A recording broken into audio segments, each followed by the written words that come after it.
up Twitch fan. Make sure I got everything going correctly over here.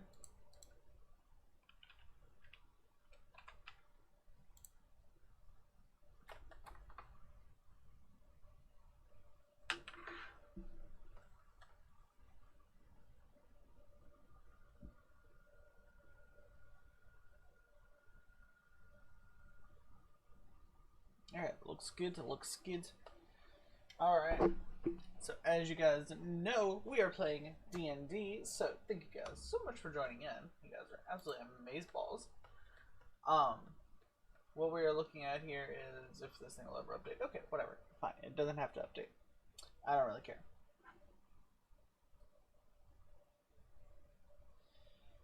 Okay, so I am the new DM for this campaign. You guys could probably see everything that's going to pop up behind me. But we're going to be playing for a few hours, so sit back and enjoy. I will not be checking chat as often because I will be checking the chat for my characters. So please bear with me. If you guys leave donations, anything like that, I greatly appreciate it. We have Darian Faye, we have Straw Hat, and we have Reddick. I'm calling him Riddick. He's Riddick. We also have two other players who may show up later, who may not show up later. It all depends on when they wake up or if their plans change. But normally we have 5 players for this campaign. So hopefully that will... Okay, that was weird. Hopefully that will continue. And thank you guys for so much for watching. So I'm going to jump into the chat with my players, and yeah, this whole thing is going to change tomorrow, or for next session next week, because tonight I'm going to work on this. But this is not how the whole campaign will be set up. So this will all change. Thank you guys so much, and I'll see. And now we're going to jump right into the game. Thank you guys.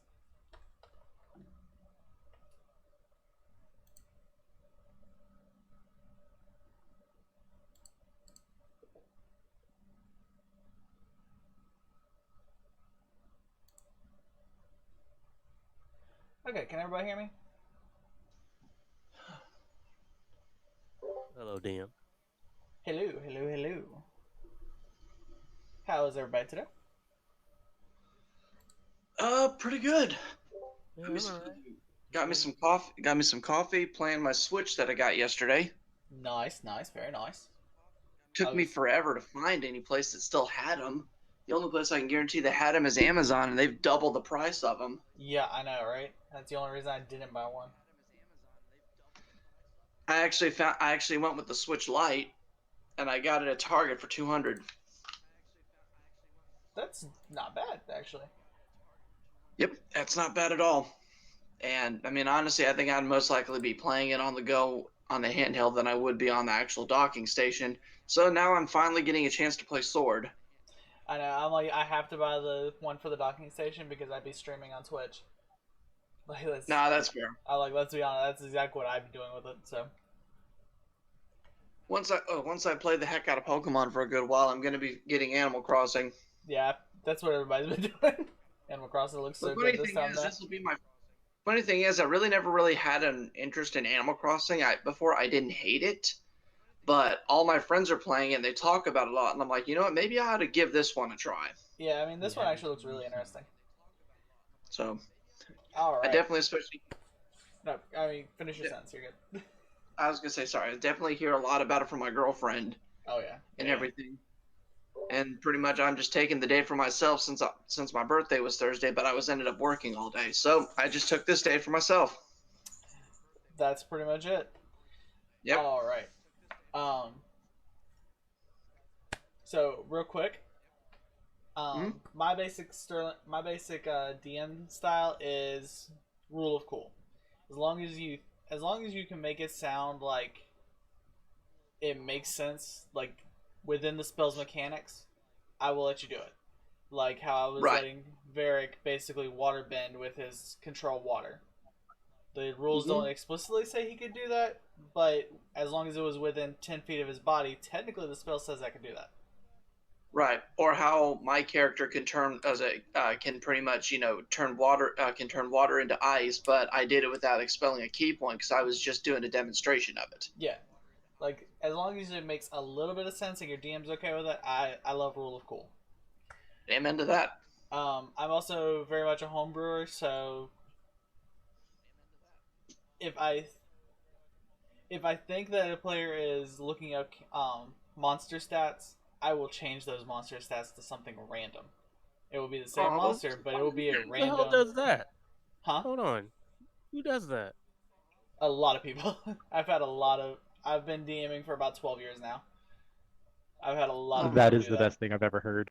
I that's know, like right? That's absurd. Why would it you? is. Oh, I mean, where's the fun in that? it's horrible. I hate it. I mean, look, if I had a character that only like fought this type of monster, then yeah, but no. I had somebody that was looking up bandit stats and literally announces it today. Was like, okay, guys, it's just bandits. They only have like 15 hit points, and I'm like, want to bet? Ooh, that's metagaming.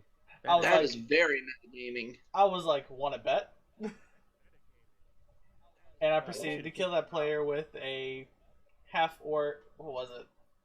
It was a half orc bandit leader who had 75 hit points and 20 strength. Literally crushed his skull. Oh shoot, that's awesome. He was like, a bandit leader shouldn't have that many hit points. And I'm like, and a player shouldn't be metagaming. Amen to that, brother. Alright. Yeah, so Rule of Cool, and I homebrew a lot, so you guys may be getting random items that I'll send you guys in your DMs. Depending on what we find when we get it and how well. Okay. I also like to do voices, so you guys will hear different voices for different characters. I would be surprised if you didn't. I know, right? I love voice acting. Um, and Preaching to the the way choir. I tell stories is gonna. I don't want to sound like it. I don't want to say that it's gonna sound like Matt Mercer, but he is a lot of inspiration for how I storytell. Just the way he tells a story is like I love it, and I built my storytelling around that kind of. So I agree. That's fine.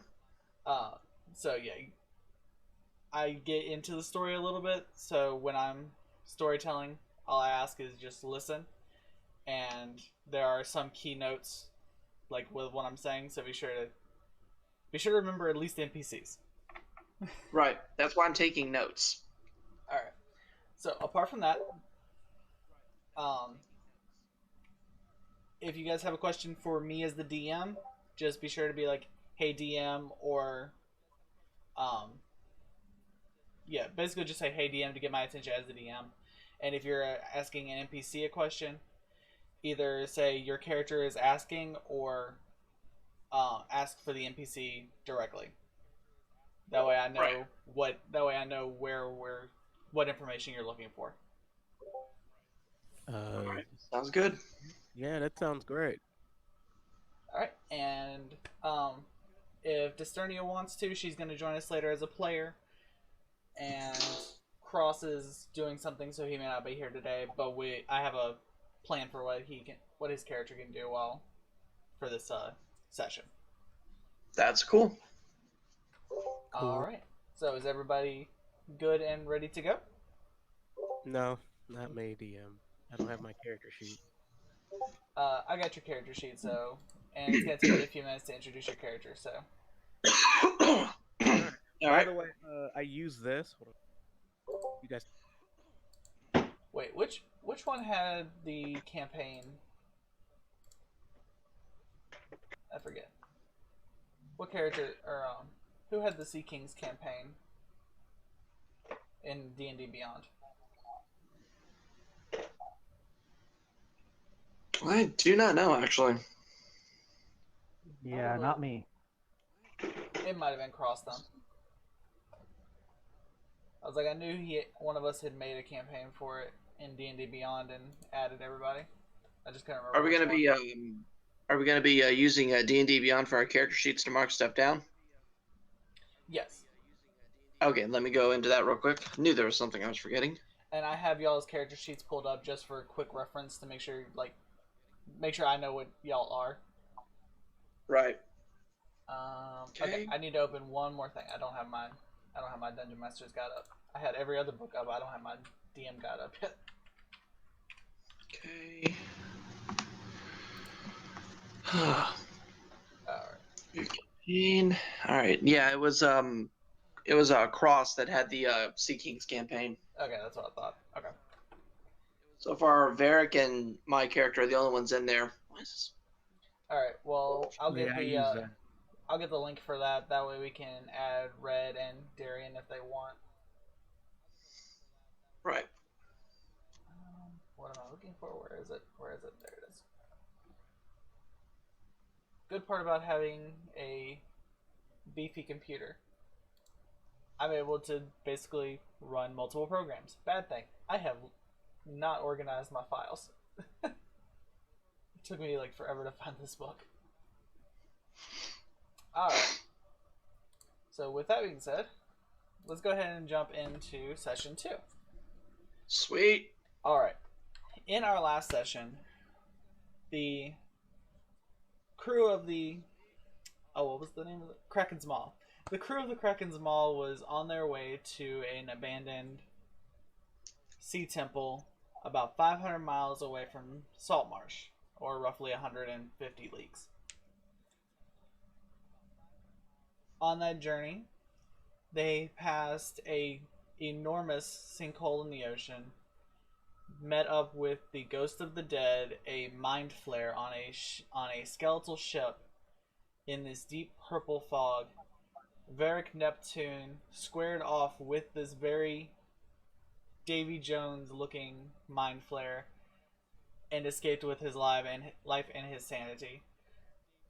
The crew is now on their 6th day of their journey. The sea is calm. There are seagulls flying around, so obviously there is an island nearby. Varric is up at his post. He is keeping an eye out on the sea. We have Cross and Darian down on the main deck, helping out, moving materials and just enjoying their trip on the sea. Cross is in the cabin quarters, not feeling the best today. This is one of the days where seasickness is really just hitting him. And we haven't introduced Red yet. And as the day goes on, the players notice that the sea is surprisingly calm for how it's been. There's no choppiness. It's almost as if the sea itself is just standing still. This day goes by pretty uneventful, except for the ocean being still, until sunset. As the sun begins to set, there is this blue glow on the ocean. When the sun hits the very edge of the sea, right before all the stars appear, this blue glow just envelops everything you can see within a few miles. Varric is the first to notice this. He announces down to the captain that he can see the temple from where they're at. The temple itself is giving off this blue, iridescent glow. And as he watches it for a few more moments, it slowly pulses and then dies out. He can no longer see where that light was coming from, but he has a basic general direction of where it could be.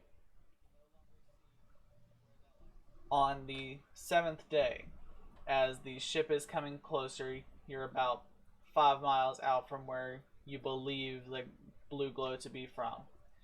Another ship appears on the horizon. This ship, in contrast to the Kraken's Maw, which is black and with a giant kraken on the front, is deep blue with the red accent of the wood, but is a deep blue. The sails are about as big as the Kraken's Maw. It looks like it's just a regular old galleon ship until you see the giant trident on the front of the sails. Varric immediately recognizes this ship. This is the ship of his father, Captain Neptune. As this ship is pulling in, you see it turn and head straight for you like a battering ram. The siren calls to her crew. Chewie goes down and immediately starts ordering everyone to grab cannons, grab their weapons. And Varric jumps down and says, no, wait, just wait. And as the ship gets closer and closer, you think this thing's going to ram you. And it just stops. Dead in the water, it just stops. A man is standing on the very edge of his ship and looks down. He calls out to the siren and claims that she has something that belongs to him. As the man jumps down onto the Kraken's maw, every crew member draws their swords and points it at him, except for Varric. This is Varric's father, Captain Neptune. Captain Neptune then walks into the line of swords straight towards the siren. The siren sheaths her sword.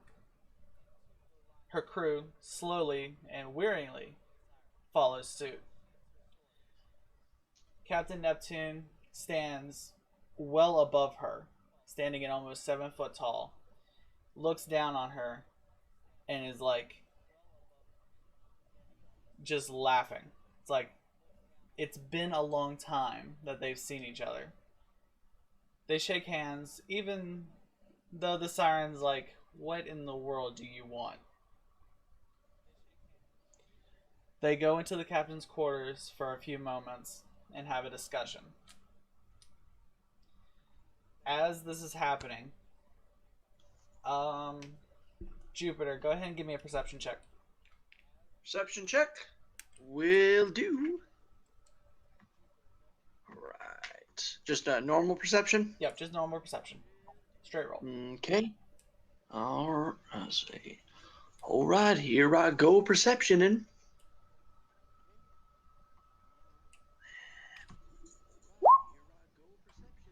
Alright, 19. Okay. Yeah. As you notice they go into the captain's quarters, you see something out of the corner of your eye. You look over to the what you suppose to be as an enemy ship, and you notice there's no crew. The ship seems to just be manned by one person. But then you notice that there is a crew. As you focus on your eyes on the ship, you notice that there are water elementals just all over the ship. Nothing but water elementals. There are no humans on board. There are no elves on board. It is strictly a crew of water elementals in human form. Do they look hostile? They look like they don't care who you are. They don't even care that there's another crew right there. They are just worried about their own ship, about their own space. Ooh. Well, now. As you are noticing the water elementals, you happen to see Varric out of the corner of your eye, kind of like tapping his foot, like impatiently. He wants to know what happened. He wants to know why his dad is here. He is waiting. And this is very uncharacteristic of Varric. He is actually getting mad at not knowing what is going on. After a few minutes, Captain Neptune and the siren step back out of the quarters. The siren points to Varric. She tells him to hand over the cutlass and pistol that she had loaned him, and that he may leave the ship, that he can go back to his father's ship and resume his post as first mate on Captain Neptune's ship. and she makes emphasis that if she crosses the Neptune pirates in her quote-unquote territory again, she will not hesitate to destroy them. Varric haphazardly laughs and gives one final "Aye, Captain" before handing over his cutlass and pistol and jumping on the ship. Neptune turns back to the siren, gives her a quizzical look, and then says, "All right, I got my part of the deal. I'll hand over this part." And a drawbridge or a plank comes across the two ships as you see this large, bulky turtle in chains walking across the plank. Red, would you like to tell us what you look like? I'm a big red turtle that has bumps all over him. I have a snappy beak. Like a snapping turtle? Yep. Mm. Alright, what weapons are you carrying? A pike and a spear. A pike and a spear? Nice. Yep. Alright. As he gets up to Captain Neptune, the shackles come off. Neptune turns to the siren and to Red. He tells Red, "You were my prisoner, and now you're her problem. She doesn't take prisoners, so you're going to be a crew member. Do with that knowledge as you wish." And Neptune proceeds back onto his ship. And just as fast as that ship stopped, it turns, still in the water, turns, and goes the opposite direction of where the Kraken's maw is headed.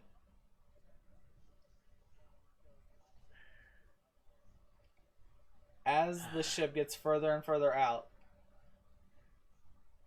the siren just watches, kind of annoyed that Neptune would dare come into her territory, but also glad that Varric had finally found his father and that she doesn't have to explain how she knew Neptune. As the ship finally disappears, the siren orders her crew to get back to work and stops the three of you.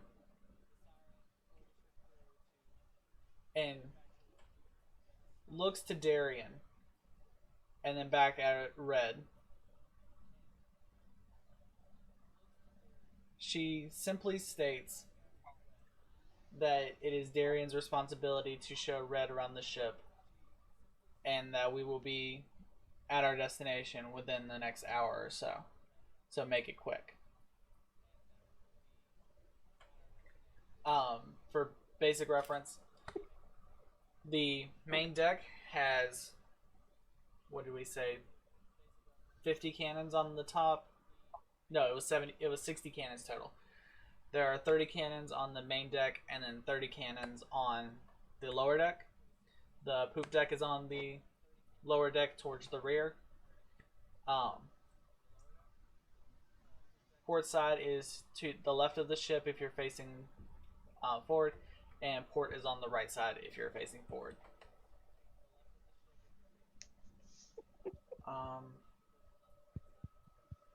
What else was there? The doctor's quarters are at the very bottom of the ship, on the left side, and the quartermaster's quarters are up on the quarter deck, right next to the captain's quarters. There are literally two doors below the wheel. One's the captain's quarters, one's the quartermaster. The Kraken's Maw has a giant Kraken decorative piece on the front that the siren has given hints to. It can turn into a siege beast if it need be. As Darian is showing you the quarters and where you can put your stuff, Cross comes out of the deck feeling coming out of the bottom feeling a little bit better and confused as to what just transpired, because now all the crew members kind of look annoyed that they didn't get to fight, and at the same time just as confused as to why the siren was so peaceful about that. As you are pulling up to the place where you believe the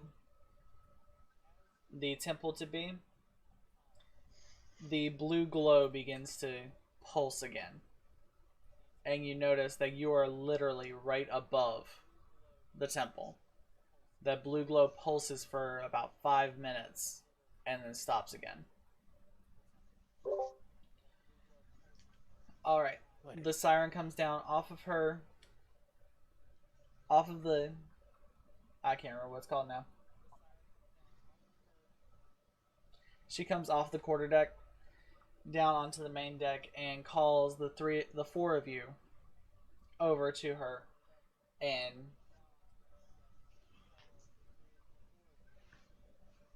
hold on, I'm trying to get my head straight. She looks at the four of you and asks one more time, "Are you my landing party? Are you the ones who are going to go and explore this?" Sure. Jupiter nods in agreement. In agreement. Dorian stands there with his arms crossed, nodding along. Alright. Cross has this kind of scared look on his face, but nods sheepishly. What about you, Red? Oh, you didn't hear me? Yes. I said sure. Oh, you said Yar. Okay, I thought that was Jupiter. I was like, okay. The siren looks to Jupiter and is like, she just assumes that Jupiter knows the plan and looks to him like, "How are you doing it?"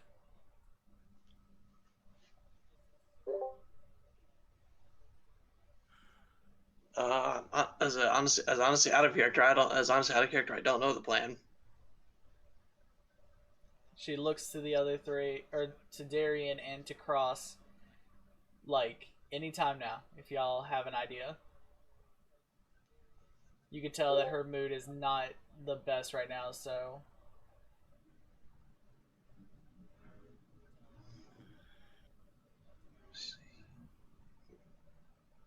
I could just dive down and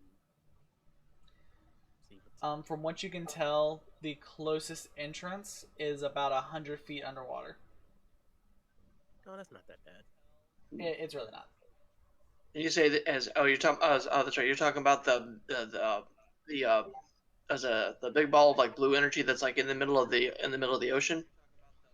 What you can see is there's a temple with a transparent orb on the top of it, and that is what you're assuming is where that blue glow was coming from. Okay. How far is it? The blue orb is about. Make a perception check. All right. Perception. I was gonna say if I need to, I could fly over there. Right. Perception check.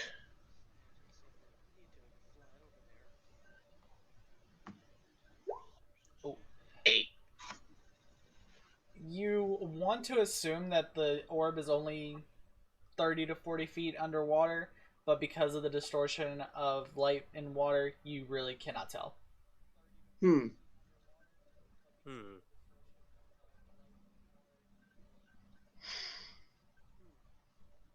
See, it's about 30 to 40 feet underwater, and that's to the top of it. The nearest entrance is about another 50 feet below that. Oh, that's the top. Oh, okay, so that's above the water. Oh no, this is all underwater. Oh, okay. Yeah, this is all underwater. I'm gonna need a sack.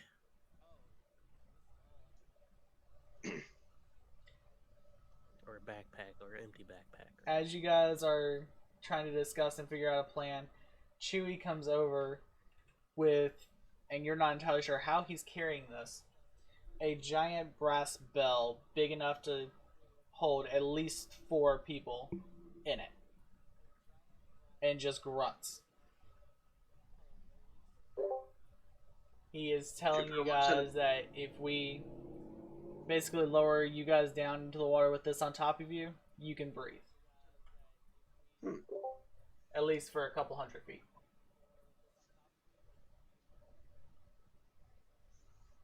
Oh, that sounds helpful. Jupiter is actually just standing there in amazement at just the physical strength of this man hauling this big old bell out of here like it was nothing. Yeah, Chewie is scary as fuck.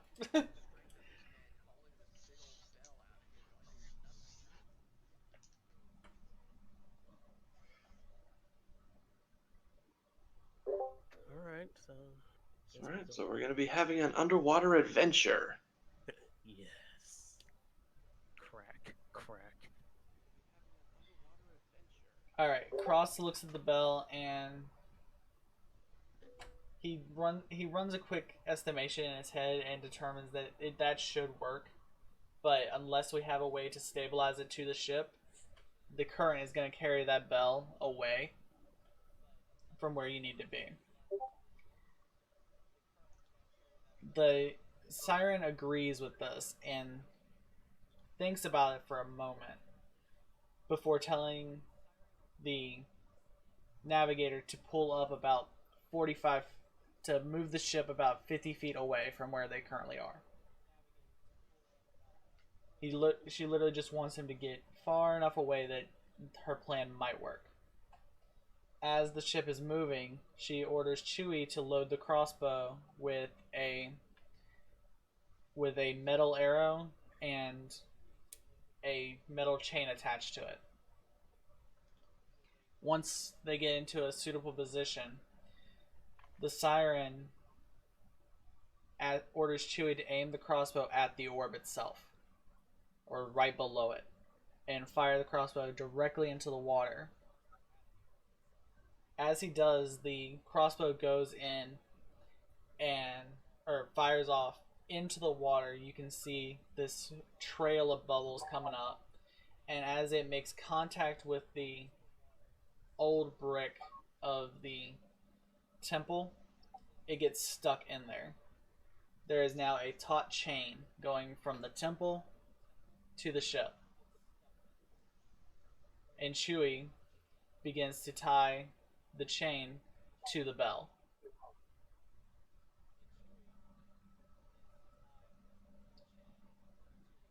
As you guys are getting prepared to go underwater, is there anything you guys need to get from the quartermaster, from your own supplies, bringing anything more than what you can carry in your pockets or in a small pack you can put on your back is going to get waterlogged and weigh you down throughout the ship or throughout this adventure?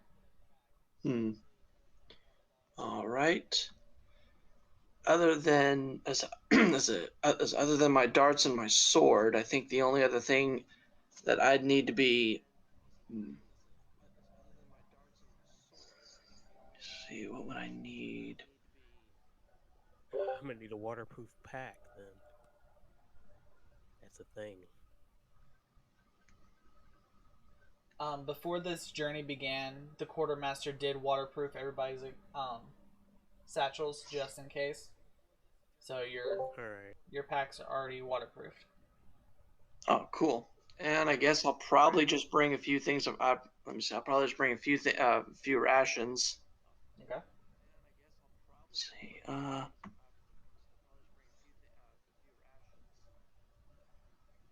And you said that all the packs are waterproof, right? Yes. Give me 1 second. No problem.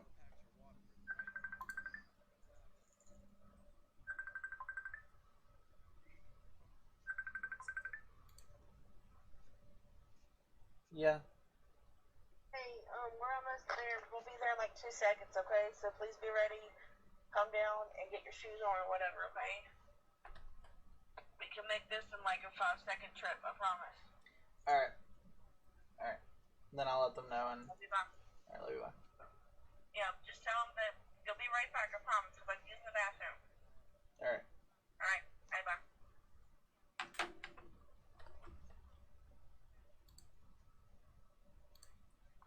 Alright, sorry about that.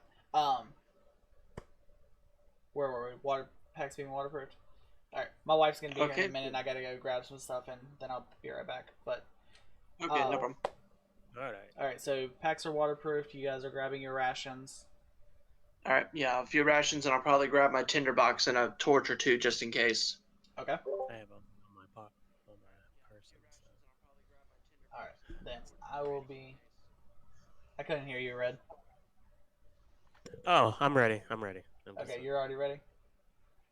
Yeah. Alright, then give me just a few minutes and I will be right back. Not a problem.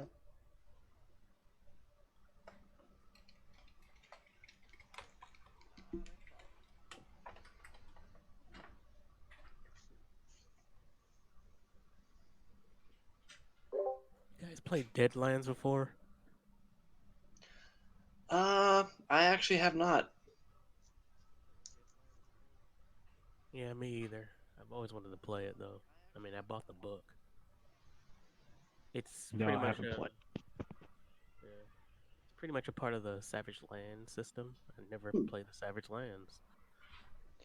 Honestly, other than the fact that I started playing Pokemon Sword,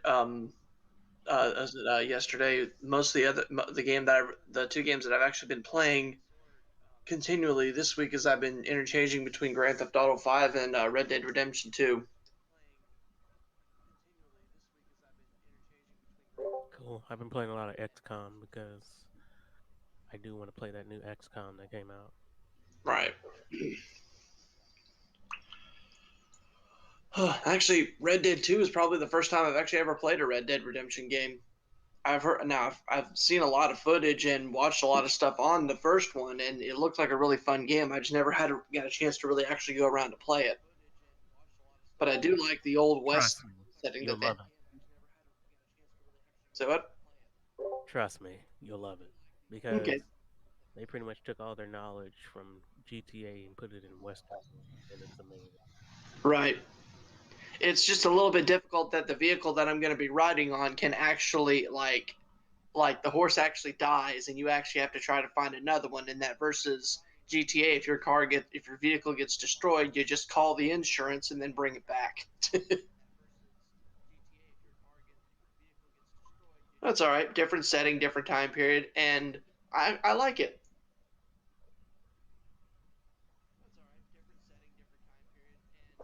Oh, that's good.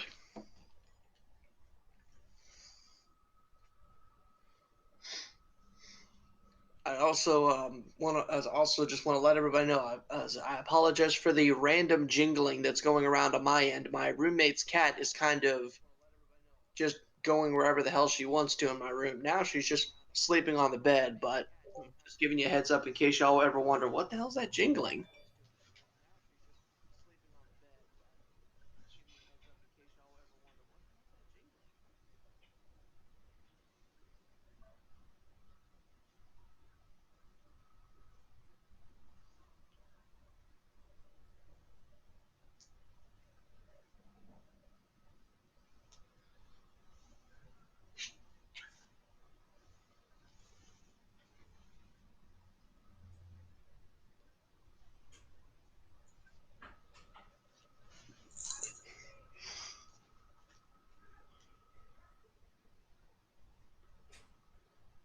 Somebody made an alien role playing or alien RPG core rule book.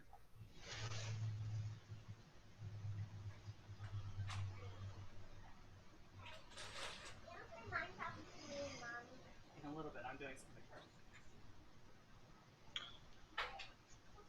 Alright, babe, do you need anything else?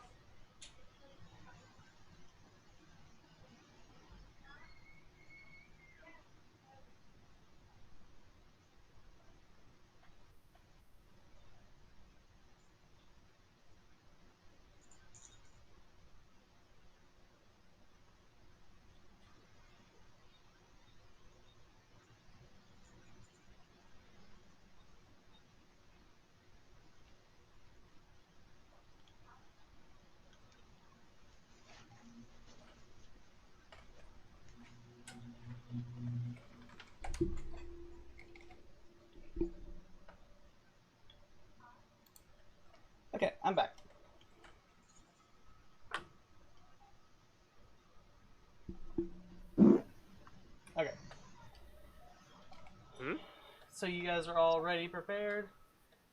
Yep, Yeah. I'm ready. Alright. Chewie picks the bell up and sets it on the side of the ship. Hey, Daddy, can you get the Xbox set up for me and Mommy? Mommy knows how to set the Xbox up, Bobo. I'm not moving off of that. Was that Chewy? That is my daughter. Oh. Alright, go play. She was tearing stuff up. That would have been adorable if that was Chewy. Oh. Would have been like a Mike. Would have been like a Mike Tyson thing. A big burly beefy guy with a high pitched squeaky voice. This dude is like 7 foot tall, big bushy beard, the beard of holding. Hi. You sound just like. I still love that, the beard thing. Come here. You gotta come to me. Is your camera on? Yeah, it'll be fine for a second. Just move it back. Love you. Love you too. Look at all Good that. to be home. Throw it away in the kitchen. Okay. Back to what I was saying. Pictures at? Are they on the hot bed? Chewie has this bell on the side of the ship and just points to you guys and to the water, basically telling you to jump off. Oh, okay. I jump off. I'm all about water. Geronimo. As you get into the water, you notice that it's not as cold as you would think it would be. It being midday, you're like, okay, the water would be a little warmer. This is almost like you had warmed up your bath water. Like this is almost warm to the touch. Not to where it would like burn your skin, but it's like comfortable.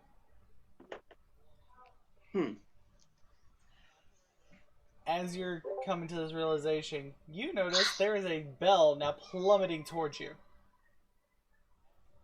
I dive down in the water. It's like, oh shit!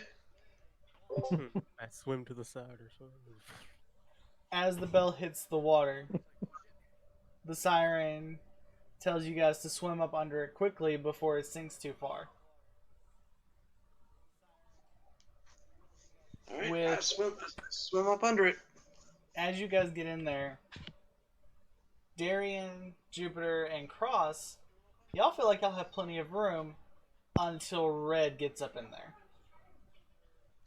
I get Oh, out of hell. bed, I With get out. his size as a turtle, it goes from a nice, comfortable ride down to the bottom to a overpacked taxi cab. You guys are Get out of- squished no. together.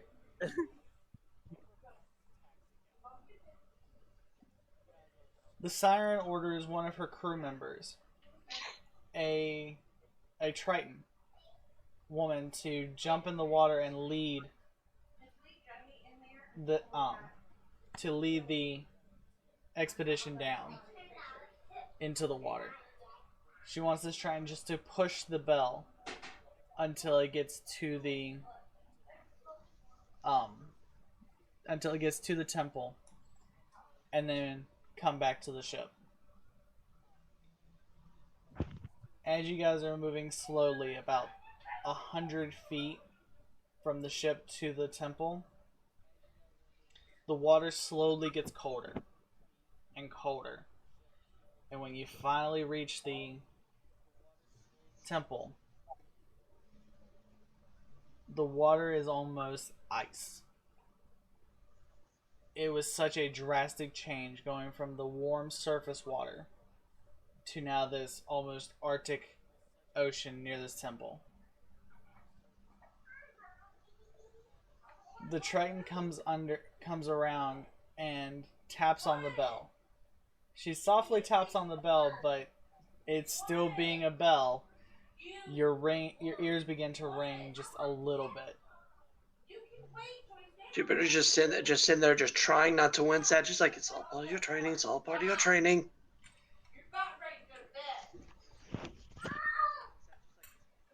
You hear this muffled Door. sound. You hear this muffled sound from the other side saying, "The entrance is 30 feet directly below you." And then you hear Bubbles as she swims back to the surface. I get out of the bell. Alright, who's getting out of the bell? Red. Alright. Red Oh. slowly, like, inches his way down.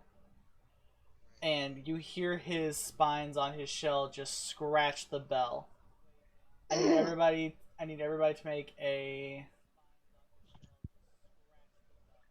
Constitution saving throw. Constitution save.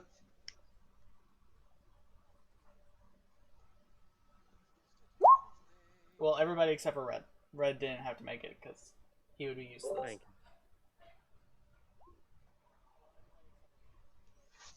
Okay. 18. iPhone charger? It's in there. 21. Alright, and Plus Dorian, the you phone. said you made an 18? Yeah, Darian was an 18. Alright, Cross made a 12.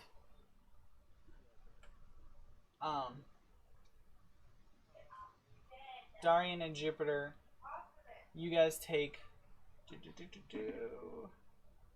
You guys take 3 points of psychic damage because that sharp pain from the ringing that the Triton already had started, that scraping just gave you such a splitting headache. But you guys being more resilient take less damage. You guys are like, it's okay, I can work through this. Cross, however, this is a new sensation for him, and it is painful. He takes 6 points of psychic damage.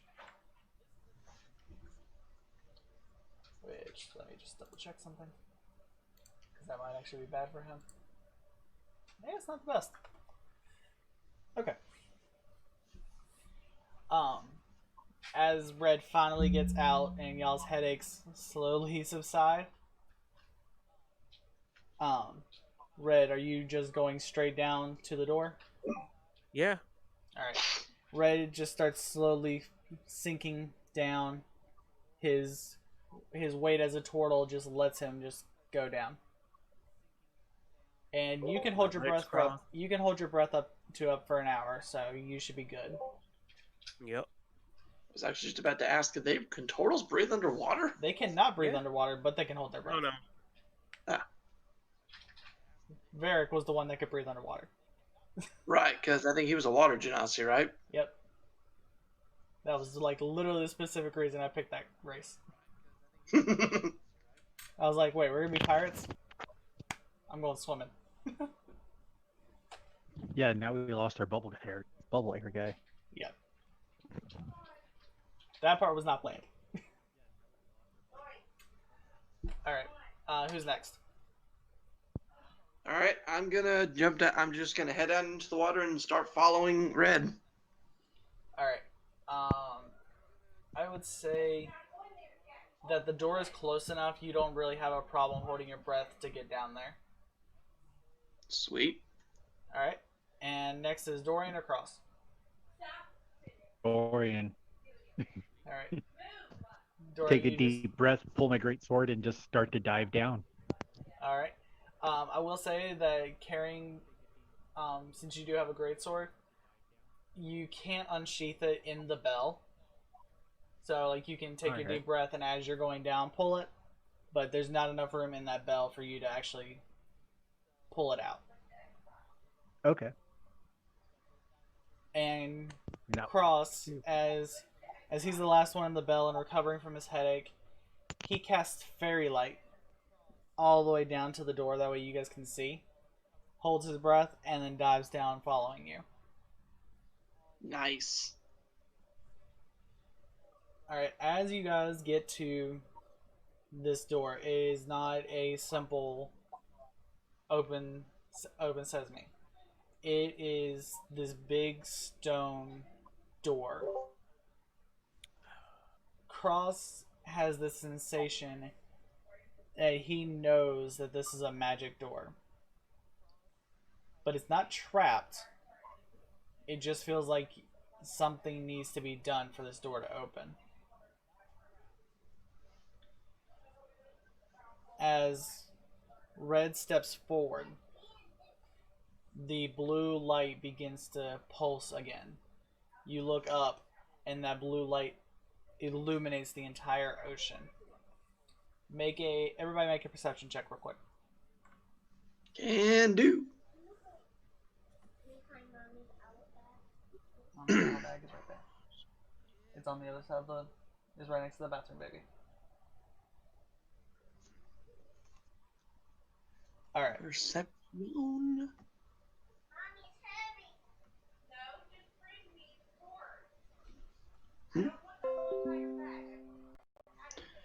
Okay, it's.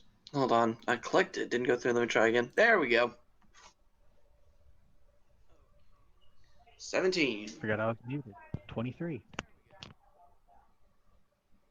All right. Dorian rolled a 23, 12, and a. Okay. 23, 21, and a 12. Red doesn't notice as much as everybody else, but he does notice that there are sharks swimming along this imaginary barrier. Like, they are not getting any closer than 50 feet of this temple. Dorian and Jupiter, however, y'all notice something bigger beyond the sharks.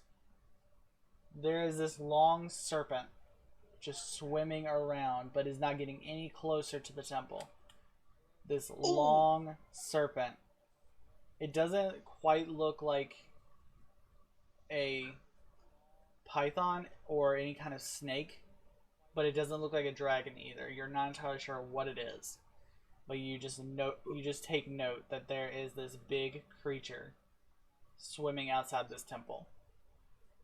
Would I be able to try to make some kind of identification if I roll like a nature check or something like that? Or would that not count for that? If you roll a nature check, you should be able to identify it. If you get high enough. Sweet. Alright, nature check. Come on, there you go. I would say your monk training gives you some knowledge in animals. Yeah, I've got a +3. Nat 20. Or no, So sorry. I'm missing a lot you guys are saying. My internet is bugging out on me right now. That sucks. Damn. But yeah, I rolled a soft 20. All right. I'm gonna have to reset it, guys. I'm sorry. It's all good. From what you could Great tell, the closest creature that would be that this creature would resemble, because it's not an exact match to what you've read in books and what you've seen on your travels. You would assume that this was a Erebos that was native to this land and this area, because it's not the same kind of Erebos that you are familiar with, that you've read about Right. and that you have seen on travels. And the name of that, can you spell Erebos for me? Is it? Let me see. I know the name, but I can't ever spell it. That's fine. Earobos. Sweet. I'm actually just kind of curious about what this thing looks like while we're doing this, because The Erebos the Erebos you're familiar with are 100-foot long snake-like creatures with scales like a dragon, but the head of a python, anaconda, cobra, essentially. nice. It's like it's got the head of a snake, but the body of a long dragon. It does not have any claws, but the tail often has a poisonous stinger or a sharp blade. This one actually does not. It has a fin on the back for swimming, but you can tell from how far you are that fin is sharp. If it hits you, you're going to get cut. And So, the head of this snake looks like a copperhead. ooh. Like it's So got in that layman's it's got that terms- diamond head to swim quickly through the water. Right. So in layman's terms, don't piss it off. In layman's terms, I would stay far away from this thing at level 3. Right. Yep. You're just seeing this gigantic water snake boy, just looking at just not only just admiring the fact that like not many people will have a chance to actually be this up close to one, but also realizing, thank God we have this barrier. There's actually not physically a barrier there. It's just like the animals know to stay away from this. Oh, okay. There's like physically not a barrier, but the animals are just like, I don't want to get near this thing. Right. But as you guys are noticing this, you also hear this sound of creaking. The door swings open slowly, I turn around the door. and you feel this rush of air out. The temple is completely dry. There is no water getting into it. Huh. And as the light pulses, it goes out. And the door slowly begins to shut again. What are you guys doing? That happened? I'm Yeah, getting- what was around of it? I'm sorry? What was around it when it opened? There was not, all you saw was an open, just an open room. Yeah, it was literally just the water outside of it, and then you open it to a open, dry room. But the door is now closing, so what are you guys doing? If it's closing, I'm guessing we all get the heck inside. Yeah, we Indiana Jones it. Let's do it. Alright, can I get an acrobatics check from Red and Cross? And I've got crosses.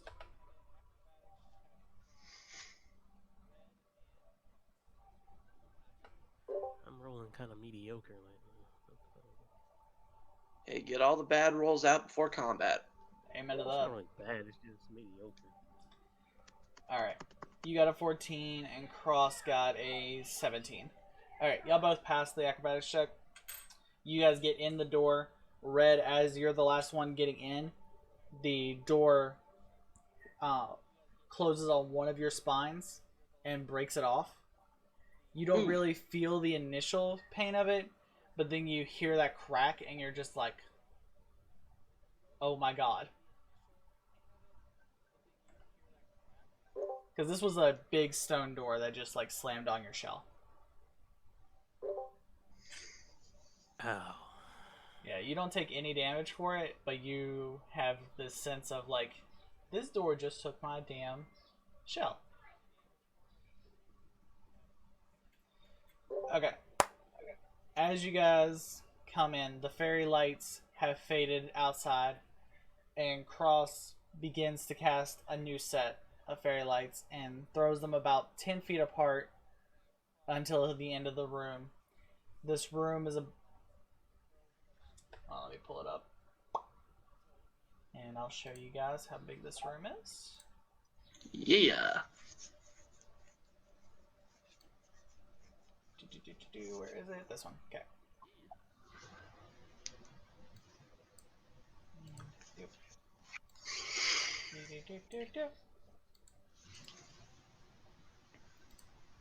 Alright. This, are you guys in here? Yep, I can see it. Alright, you guys are seeing it. Alright, this room down at the very bottom is where you have entered. You guys entered from the front on the left side. So you guys have entered. Can I? Nope. Hold on. Let me get your character sheets. Or at least my information for those. There we go.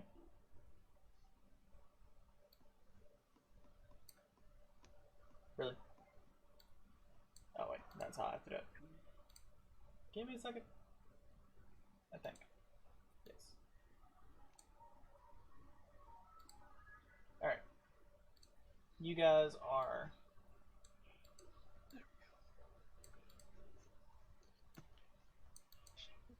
Get my little icon up.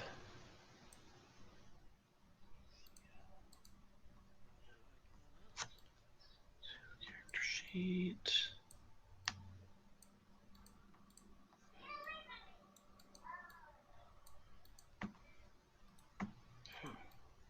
No, wrong one. Darn, I forgot how to pull up my icon. I'm trying to pull up crosses and it's not letting me. I'll just use Darian's for right now.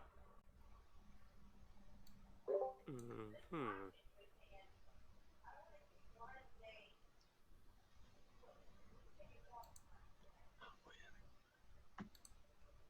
Alright. Yeah, because this is how... Yeah, that's how it should work. Why was it not working on... Hmm. Anyway. You guys enter on the left side of the front door. The fairy lights fill this room and this first room. You guys... Your characters have no knowledge of anything else of this room. Of this dungeon.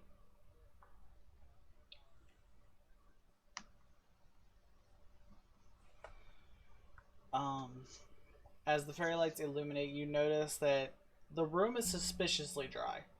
Like, even being surrounded by all this water, there should be you should feel moist air. Or at least some form of moisture. But there is none. It is an arid, dry tomb, like it belongs in a desert rather than under the sea. This is very familiar. Cross is the first to notice that there are symbols on the ground. Does anybody read Primordial? I do not. Me either. I'm checking Cross's. He does not. And Darian doesn't. Neither. Okay. Okay. Making sure. You guys have absolutely no idea what these runes are. You just have a feeling it's not a good thing. So I try to write them down or mimic it. You try to write it down for later? Yeah. Okay. You never know.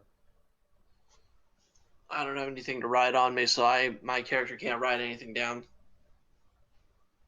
Alright. But it's for reference, it's like a 3-line phrase. And you could tell the way the way it's spaced out and the way it's written, it's probably about 10 words that are this whole phrase.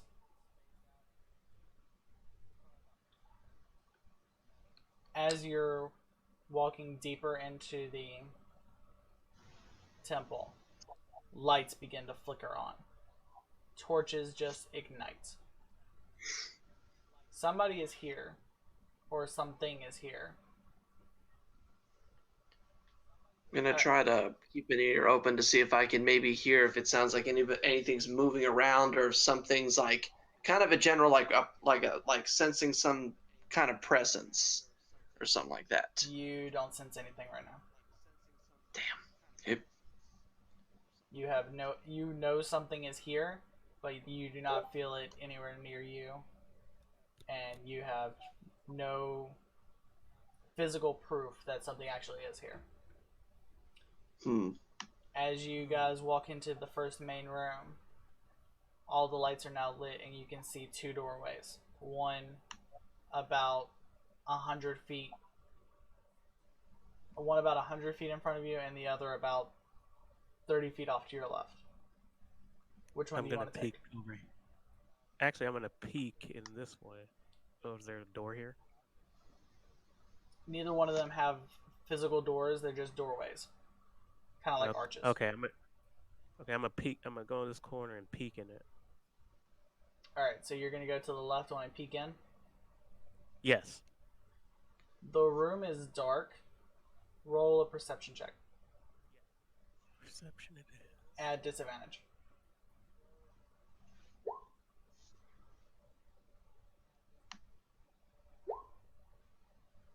Okay, so an 8. Yeah. You can see a couple of boxes inside, but you're not sure what they are. There's like 1 or 2 boxes you can see, and then the rest of the room is dark. All right, I'm gonna slowly go in and I'm gonna poke one of the boxes. You're gonna slowly go in. As you go Yes, in, and poke one. as you get through the archway, the 3 torches on the inside light up. Okay. You I'm not notice. seeing anybody's icon on here. Do you see Dorian's on here? Yeah. Yep. All right, that's the only one I can get to work. Everybody else is just not wanting to work. Well, my character sheet is not even up, so. I'm like, I can't even, like, I could normally pull the siren. Can I pull the siren then? Are you gonna let me do that? Seriously? Huh. It won't let me do crosses at all. Damn. Dang. All right. But yeah, I poke one of the boxes All right. with my spear. As you go to poke it, you just hear the bouncing of wood. It just, like you're knocking on wood. Okay. The one And I box try to you poked was just a regular crate, and there are a few of them scattered along that room. And then you notice that kind of buried under those crates, there is a small chest about the size of an iPad in reference. It's about that big, but about the same height as it is wide. Oh. It's I a very poke that. small, like, decorative chest.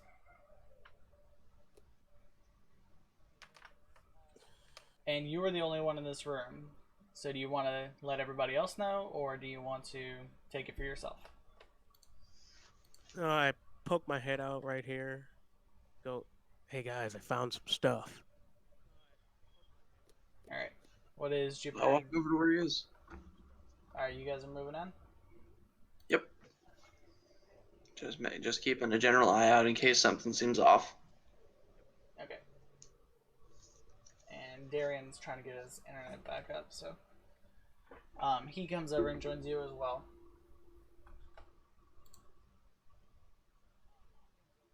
So yeah, I poke the little chest. Just once. Alright. The chest, nothing happens. You notice there is a small lock on the front.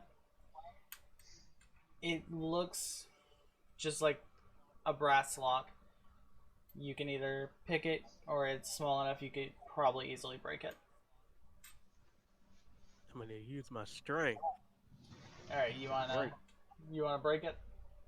Yep. Strength. Alright, yeah, give me a strength check. Just straight roll.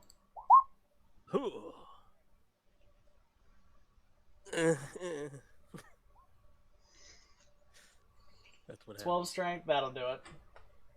You take the lock in your fingers and you just start to twist it. It takes you a minute because the lock just wants to resist a little bit, and just pop.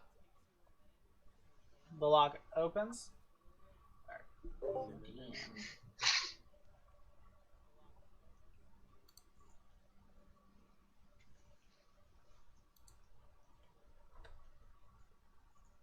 Hold on, I'm looking at my sheet. Inside that chest is about 20 gold pieces, 10 silver pieces, and a handful of copper pieces. But underneath of that is a small vial of a mysterious liquid. It's not a healing potion, you can definitely tell that.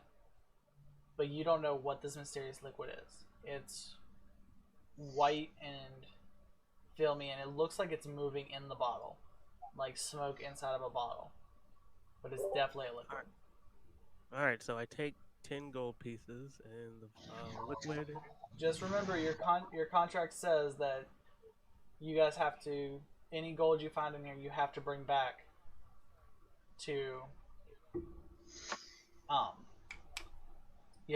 the siren to be divvied out among the crew. I'm going to examine that vial, see if I can find some kind of way to maybe possibly identify it. I turned to the group. I'm like, okay, so who wants to be the gold holder? Or I think Darian has his pack still, so all right, I give him all the gold. I give him the gold 10 pieces in copper. I'm like, now that's your job. all right. And I give. Jupiter, make a Arcana check at disadvantage. Arcana at disadvantage.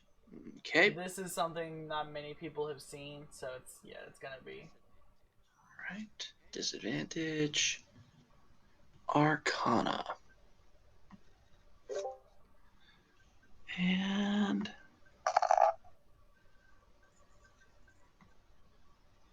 what is it?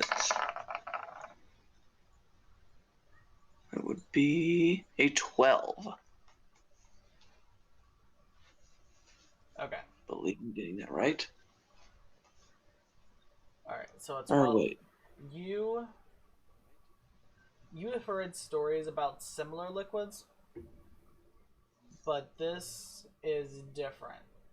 You've read about potions of flying and potions of underwater breathing that looked like smoke within their bottle. But this looks and feels different to you.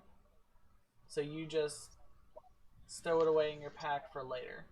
Maybe the doctor on the ship would be able to identify it better. Just curious, does it feel like it's like cold or warm, like through the bottle or something like that? The bottle feels about room temp, but you get this sense that the liquid inside is a lot colder. Right. I just make sure that, like, is it like a vial that's like corked, or is it like a screw-on cap?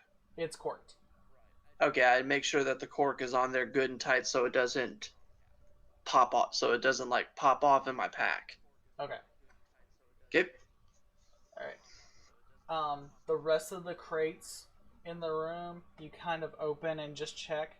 They seem to be filled with just supplies that a adventuring party would need, such as rope and some old rations. Upon further inspection, you notice the rations are definitely expired, but the rope seems to still be usable. I'll take the rope. You never know. All right, how much rope do you want to take? There's about 17 bundles of 50 yards or 50 feet rope. I'll just take one bundle. All right, you're gonna take one bundle. Okay. All right, so you guys are done with that room. Yep. Yeah, we're done. All right. As you guys are walking out, the torches immediately extinguish. And, You're getting this more sense of foreboding, like somebody's playing a game with you. Because the lights turn on and then just turn back off. I keep my hand on my sword, ready to draw it at a moment's notice. This is the case because the torch is going out as soon as we leave, and they pop on as soon as we arrive in. Yeah, that's some bad juju in Jupiter's eyes. I don't doubt that at all. I go to this wall and put an X on it. Okay. Are you just using your claw or? Yeah, with my claw. Okay, so you're just scratching an X into the wall? Yeah, it's a scavenger habit. Okay. So as you're doing that, you feel this minor shock in your claw. Like the temple does not want you defacing it. Alright, so yeah, this place is magic. Alright. And you guys are walking into the next area? Yes. Okay. As you guys walk closer and closer, a cold chill blows through the temple. As this cold chill comes and hits you, you feel something. You turn around and you see the door is open yet again. Mm-hmm. And as you look back, you see this 2 pair of eyes on the outside of the temple. I quickly move to the corner. I do as well. The Ouroboros is watching the temple door. Ooh. You get this sense that you're going to have to find another way out of here. Yeah, we will do that. Well, it looks like that exit's closed off. Hopefully there's another one in here. As you make the door slowly begins to shut, as you just watch that giant sea snake keeping its eyes on you. You get into this next room, and there's a wall in front of you and two ways left and right. Which way do you want to go? So there's a pathway that's left and one right? Yeah, it's about 20 feet left, 20 feet right, and before it turns again.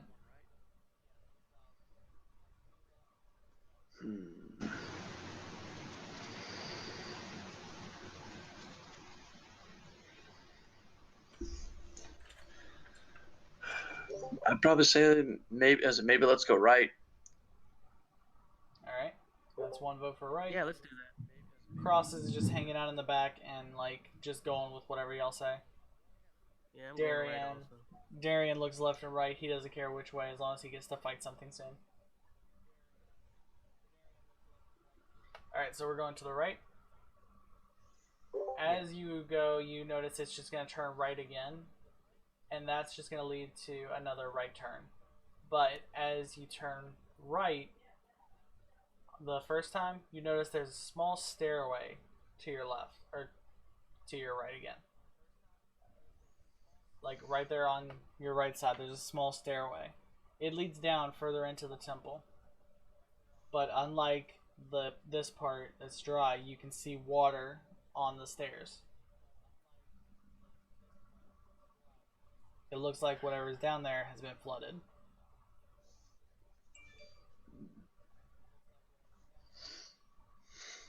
Alright, noted. Do you want to continue forward or do you want to go down the stairs? Probably wouldn't be a good idea to go down that stairs, because if it's flooded and you reach a dead end, there might be the possibility of one drowning and not being able to return. Yeah. Okay. Alright, as you continue forward, you come and make another left turn. And as you do, you notice there's another large room to your right. But you also know that this room was a circle. With just a stone pillar in the middle. You can either take the right and go into the next larger room, or see if there was anything on the left side. You mean this one that I'm highlighting? That's the main room you would be walking into. And if you continued on, you would see what was on if you had taken the left path. So yeah, like this one. This would be if you continue to the left. This is if you just go into the next room. So we peek in this one. I'm gonna peek in the right one. Alright. When you peek into the right one, it's dark, but you have a feeling the lights will come on as soon as you step through the archway. It appears, from what you can see as dark, it appears to be similar to the room you just left. Is there like a small rock or a pebble on the ground or something like that? You know, kind of toss it in there to see maybe if that might trigger the torches turning on? There are a number of pebbles at your feet. You can pick one up and give it a toss. Alright, I will do that. As the pebble crosses the archway, the lights flick on for about a second and then flip back off. Interesting. You get the sense that it has to be of substantial size when crossing the archway for the lights to fully take effect. Oh, okay. And then I take out my spear and I put it right out. I just put it forward out like that. The spear activates the lights as well. But this time you notice something in the corner of the room. It's not an object. It's not anything that would normally be of interest. It's a person. Or the shape of a person. This And shape, still on Soren Fister hostile. this shade looks up at you and smiles. This is a smile of, not of happiness, not of glad to see you. This is a smile of murderous intent. You get chills down your back. You begin to sweat, and then the shade disappears. Please tell me you saw that. Please tell me you saw that. Please tell me you saw that. I did see that. The lights, We're not alone here. the lights went off. What are you guys doing next? Stay I close. take out a torch and I light it just so we'll have some kind of light in front of us. As you light the torch, it lights for a few moments. But then something snuffs it out. Oh, no, no, no. This is not good. No, it isn't. Do you guys want to go back Alright, in the room well- where the shade was?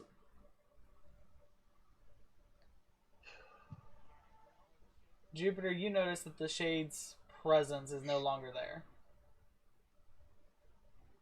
With the with what it was, could I maybe identify what like was it just like a shadow or a silhouette of something? What you saw cast a shadow. Okay. It cast a shadow, but you could tell it was not fully there. Okay. From your monk training, you feel like it was stuck in between planes. Like it was flickering between existences. This may sound weird, but that shadow that was there, it's like it was here, but it wasn't here. Mm. Like it was on another plane trying to cross over, if I'm remembering correctly.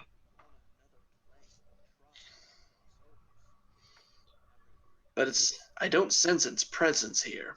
But the fact that my torch just was snuffed out as quickly as I lit it, I've got a bad feeling about this. Everybody be on your guard. On it. Darian pulls out his greatsword. I try something else. It's not an attack, but because of the fact that I tried to channel into my fist to kind of illuminate, because the fact that it snuffed out my torch, but I tried to just kind of channel some arcane electricity with my key into my fist to kind of make some kind of light to see maybe if that'll stay lit. Alright, before that, because Cross saw your torch go out, he casts Fairy Light to see if his magical lights will stay on, and they do. So his magical lights are giving you guys a light source, and you slowly put the pieces together that maybe it can't affect your magic. It can't affect your arcane skills. Thank you for that. Thank you for that, Cross. It seems like what this is can't affect magic. So that's at least one good sign. I think we should. Cross is like visibly sweating. He's like, I just want to get the hell out of here. A job's a job, and we have to keep it going. I noticed that I like obviously it's visibly noticed that Cross is very nervous about this. Yes, he is visibly sweating and kind of like, oh my god, oh my god, oh my god. I walk over to Cross and I put my hand on his shoulder and I say, "It's all right. It's natural for fear. It helps you survive." It's only as a it's on we fear what we don't understand. Don't worry, we have your back. Alright. As Cross takes a deep breath and tries to calm himself a little bit, he notices more writing on the walls. But this is not in Primordial. This is in Elvish. How many people can read Elvish? Not me, but I'm writing it down. I only know Arakakra, Auron, and Common. Okay, Darien and Cross both know Elvish. So they repeat back to you. The way is shut to the living. Only the dead may continue. Was the rumors we heard. But it's the dead that stop the living. It's a message from other adventurers who had been in this room. With that warning, you notice that you notice that was probably what that was. That there are undead in this temple that stop people from getting the treasure at the end.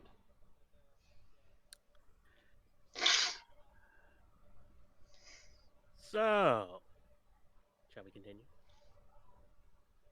Yeah, we shall. Yep. I agree. We shall continue forward. Alright, so you're continuing forward.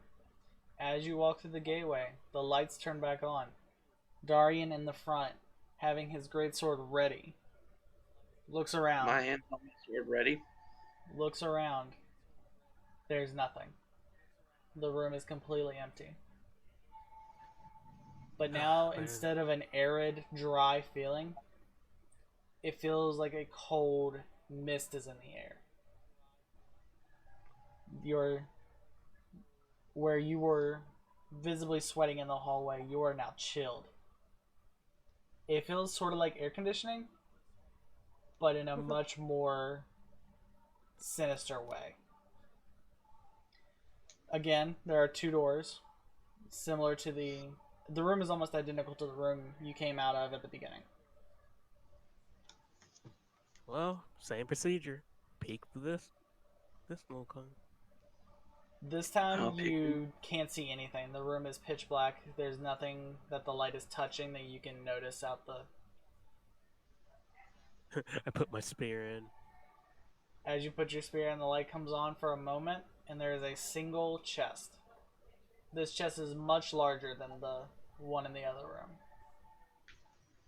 Alright, I go to the chest and poke it. You poke the chest and you hear the simple clashing of metal just tap tap. But there's something off about this chest. There's no lock on it. It hasn't been opened. And there is a singular rune on the front of the chest.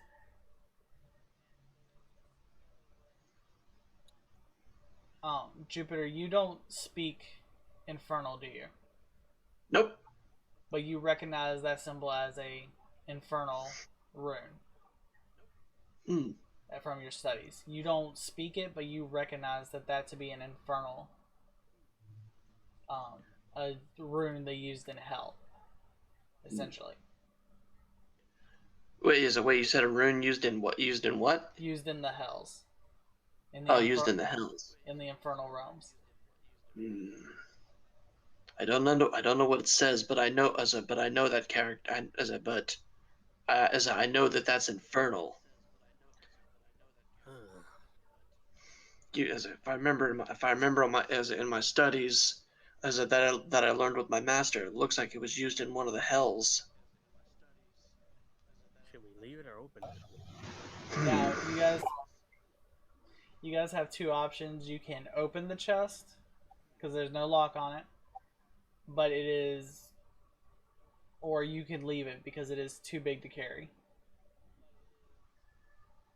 I mean, actually, Red could carry it, but he would not be able to. He'd be moving at half speed. Right. I'm not going to carry it. And I'm cautious of opening it. You cautiously open it. Can I try to open it with my spear? Well, like from a distance, like try to pry it open. You can. Yep. You can. I'll allow that. You Yeah. get the latch open, and the rune comes off of the chest, and just And on sword ready. and just floats in the air. It catches fire, and a scroll drops to the ground. You want to continue opening the chest?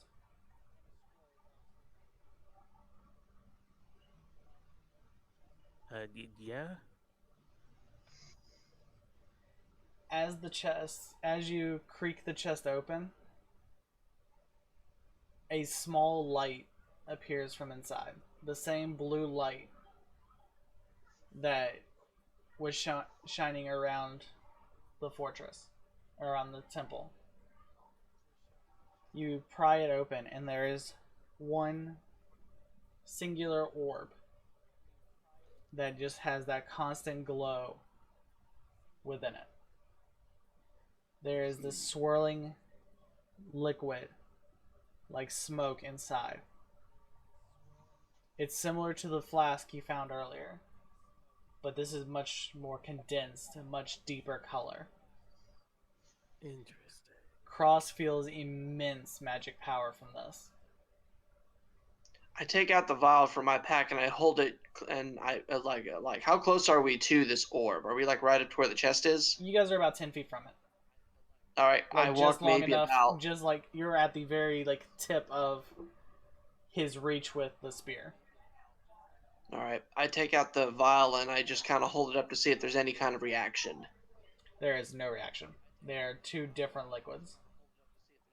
All right. But you see Cross like visibly like concerned because there is a lot of magic coming from that orb. I look over to Cross. Cross, is there anything you can tell us about this? He looks up, looks down, and grabs a book out of his side, flips through it quickly, like he's speed reading. He's looking for something, and he's I try like, to take the. I'm sorry. Go ahead. He's flipping through his book rapidly, and finds a section on phylacteries, because that's the only thing he can think of. He thinks it's a phylactery for a lich. This is not that. This is something different. It's close to a phylactery. He's on the right track, but this is something completely different. Something not known to a lot of the world. You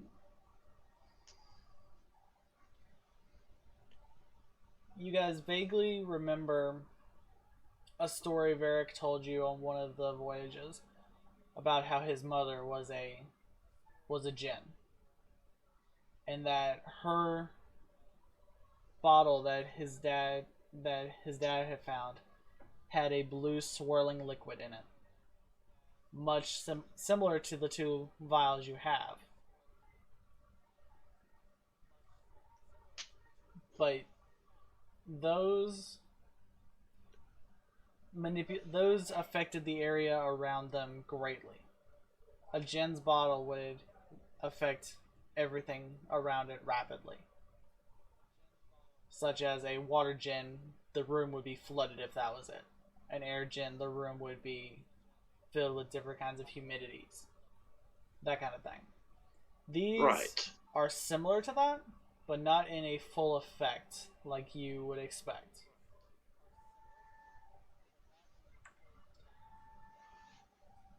What do you guys want to do with that orb? It's still in the chest right now. Actually, I wanted to take the scroll. You want to take the scroll? Or see what it is. The scroll, you take it off the ground and you open it.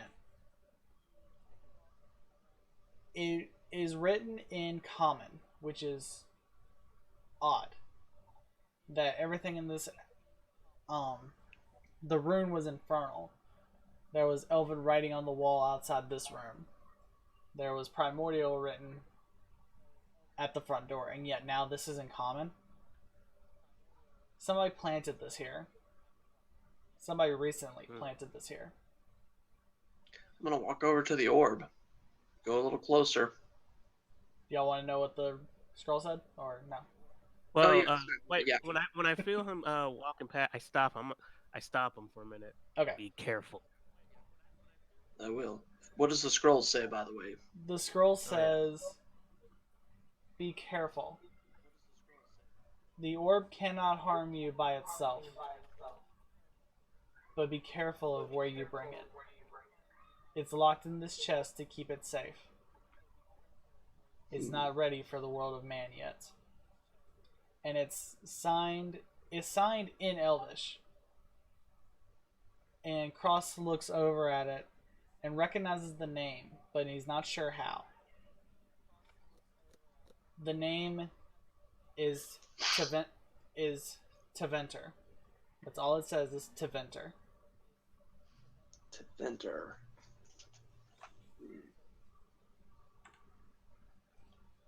Well, since he knows the name, I'm gonna hand it to him. Here. Cross puts it in his bag with his books and hold on, let me check and make sure Cross has this ability real quick. The I gem still floating, by the way. Is what floating? The gem. That was Oh, it's like laid on a pillow. Like in the chest. Like there's just like a pillow and the orb, and that's the only thing in this giant ass chest. Oh. Okay. Oh, he does. He actually does have that. Okay, cool. How many spell slots does he have? Sorry, I'm looking at something.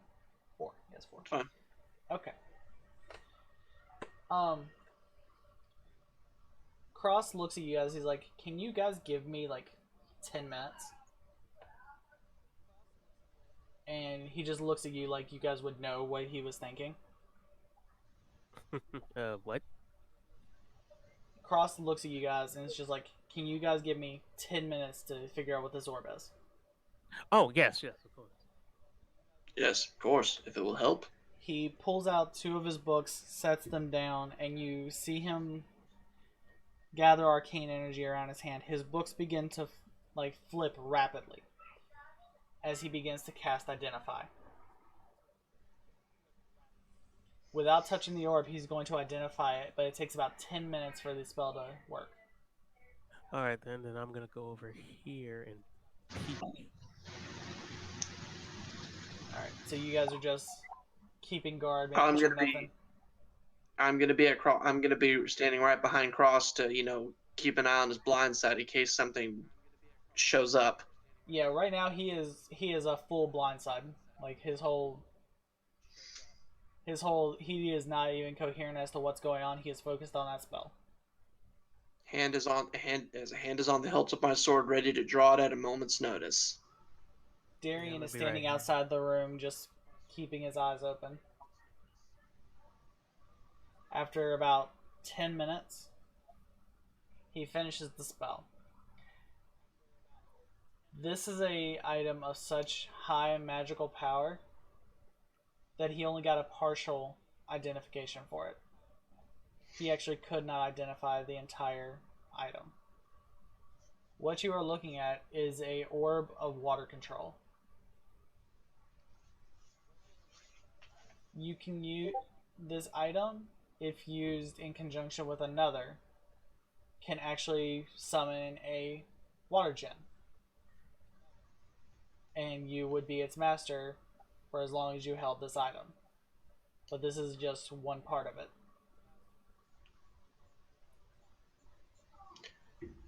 I have a theory. Okay. He says it can't be used unless used with another, correct? That's what you were getting at? Correct. What if this is connected with that gem that we saw on the outside of the temple? Because notice before that, it wasn't a barrier, but everything was steering clear of the temple before we opened the door. You're on the right With track, this- but not quite. But you're on the right track. I like where you're going.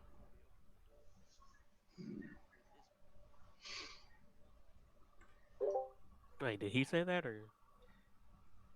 Cross had this idea. He's like, this needs to be used with a manipulation type item. This item is a focus. It needs to be used in conjunction with a item of manipulation, is what he was getting at. He's like, that giant orb is probably one of these on a grander scale. It's not the item you're looking for.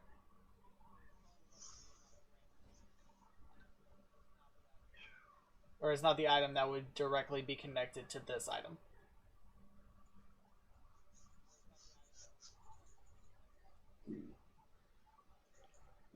No, I'm even more curious about this.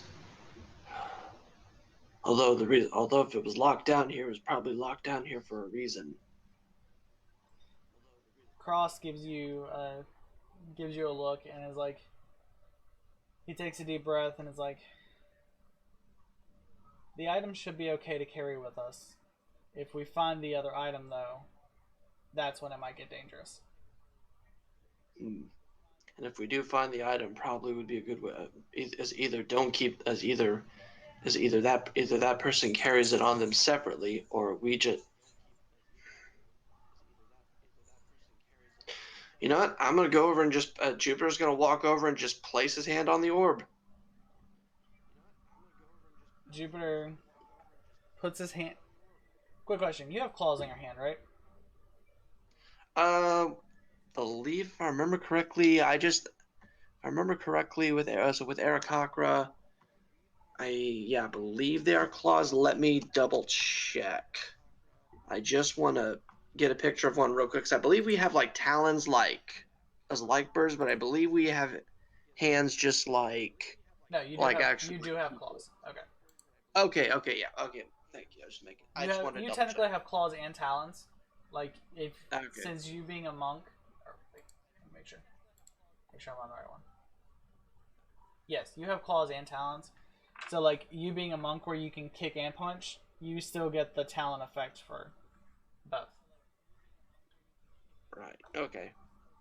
Okay. So you have. Okay. So when you reach down, you don't want to. You are a little wary still. So instead of putting your hand on the orb, you wrap your claws around it and pick it up. Even that, you get this ice chill down your body. You visibly shake from how I set it down. You're like, and you just like look up at everybody. You're like, that was cold. I've trained at manipulating water with my monk training, but I've never dealt with. I've never felt that chill, ever. I set it down. I just kind of step away. Let me make sure. I think Cross had an ability for this. I'm not sure. Let me see. No, he did not.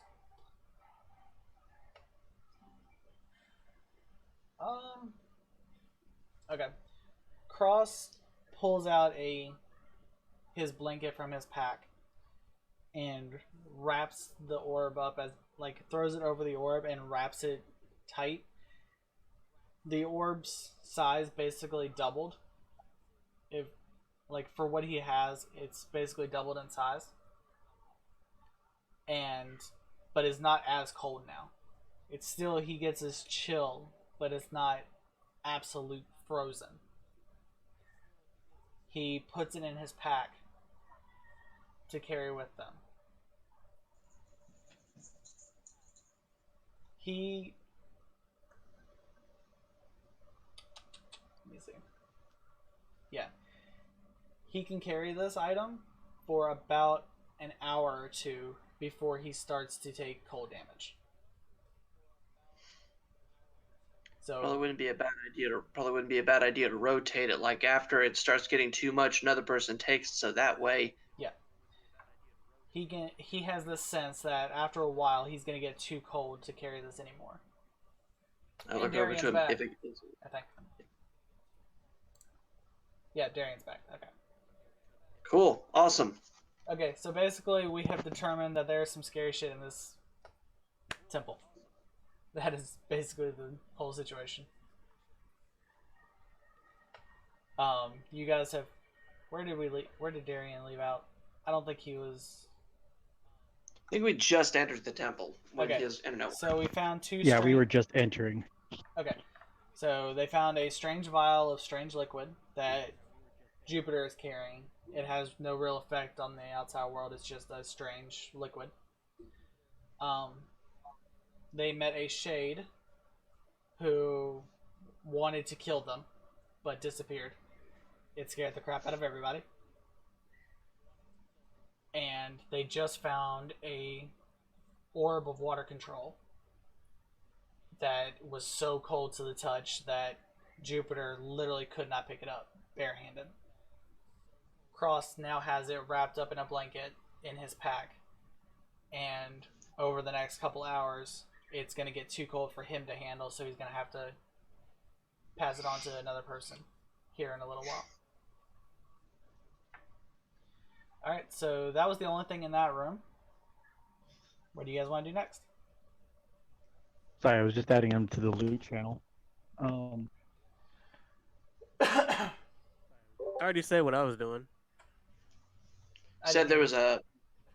I was right here. Okay, I was so trying to peek. you were up here already, like, scouting ahead? Yeah.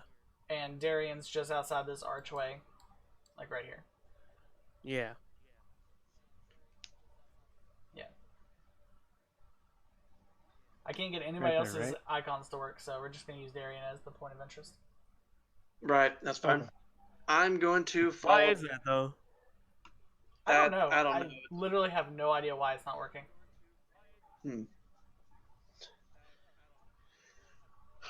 But oh, there we go. Mine's up. There we go. Yeah, I just moved it. Sweet, awesome. All right, I'm basically gonna follow to where Red is at the next doorway that's up there. Alright, as you guys exit the room with the chest, the lights go out. And as you guys are walking, you notice the lights go from start turning from a red to a more green tint. The flames are no longer red, they're green. As you walk into the next hallway, the lights in this room go out and the hallway lights up with these green iridescent lights. And you guys are up here now. All right. What do you guys want to do? So far, we're already in this enough as it is. Just continue down through the hallway. Okay. As you guys get to the end of the hallway, you notice there are two paths. There's a small archway that leads straight forward. It looks like it's another room. And then there's a larger hallway that just turns to the right. As you get to this intersection, as you're deciding on what you hear, or on what way you want to go, you hear what sounds like a cage rattling. Like there's somebody trapped somewhere. You hear this cage just shaking. You're not sure what it is or where it is, but you can hear it. I'm gonna go. I'm gonna go forward to see maybe if I can hear it in the room ahead of us to see if I can see if I can see if I can hear if it sounds like it's in there. You're gonna go to the room ahead? Yeah, just kind of poke my head in. Alright, as you poke your head through the archway, the lights come on, and there is a cage being shook with a small triton in the middle of it. The things that are shaking the cage are 4 skeletons. Go ahead and roll initiative. Oh shit! A what? 4 skeletons shaking a cage with a trident in it. Oh. You know, Triton are basically mer people. All right. Okay. So. Oh wait, that's right. It's just you said roll initiative. Roll initiative. All right. Where is the roll 1d20?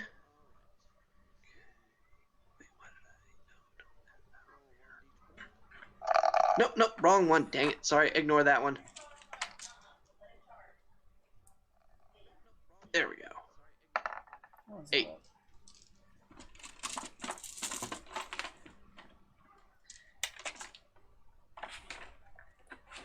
Hold on, give me 1 second. Fine. Give me just 1 second.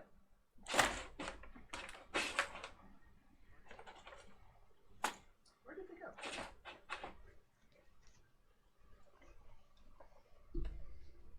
Yeah, give me 1 second as well. Ugh.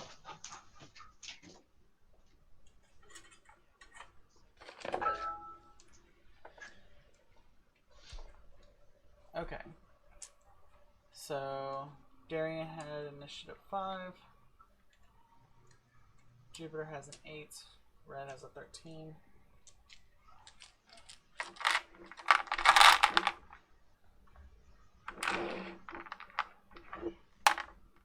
Cross has an 11.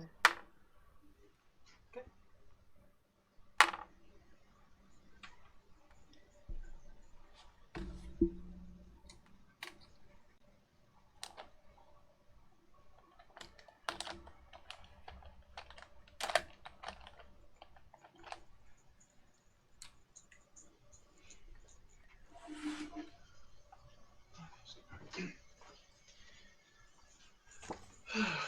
All right, I'm back. Alright, so Red had 13. And then Cross. Yep.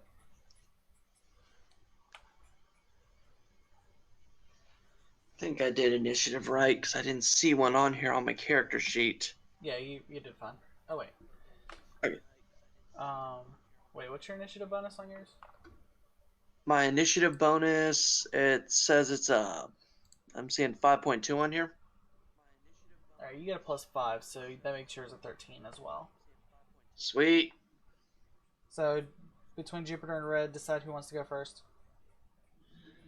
I can go first. Okay. And Darian, yours is with your bonus, right? Yeah. Okay.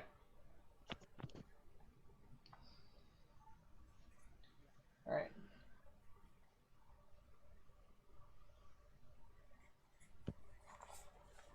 Okay, I got y'all's initiatives written down, so I know which order we're going in. Okay. And Jupiter, you say you're going first? Yes. Okay. So this is a surprise round because the skeletons haven't noticed you yet, so you guys each get 1 action. Now all these skeletons are surrounding the cage. Yes. Oh, all right. Well, I'm going to, trying to think. I'm going to.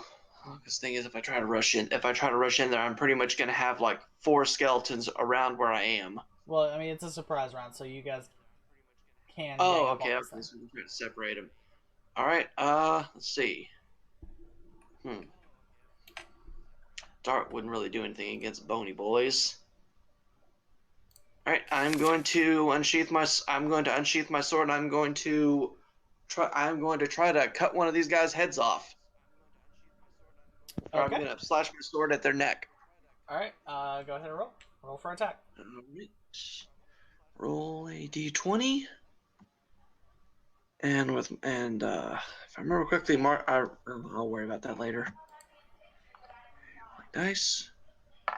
15. All right. You say you're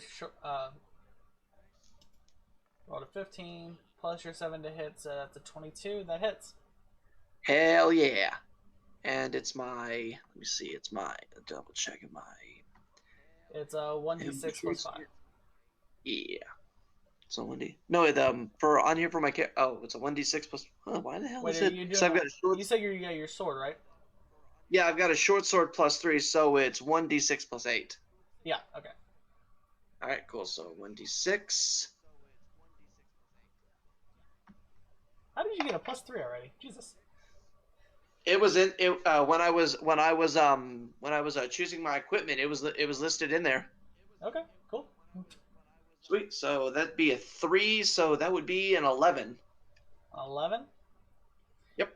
You go in to strike at its neck. It hits. And as it hits, the skeleton's head turns towards you and looks. It looks you dead in the eye, with your sword still buried in its bone. It's not dead. Oh boy. Well, that plans out the door, but Red, at least get a good chunk of it. And let me see. If I remember correctly, when I use an arm strike, I have a bonus action of an unarmed strike. Because this is a it's a surprise round? Yeah, it's just one action. Okay, that's fine. Just thanks for letting me know that. That's all good. Yeah, since it's a surprise attack, it's literally just the one action. Okay.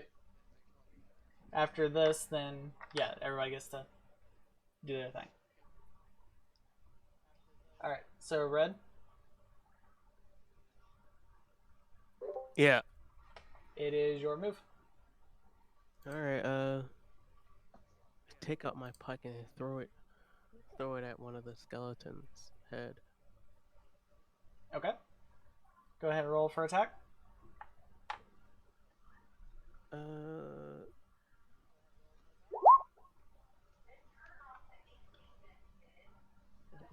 Nice.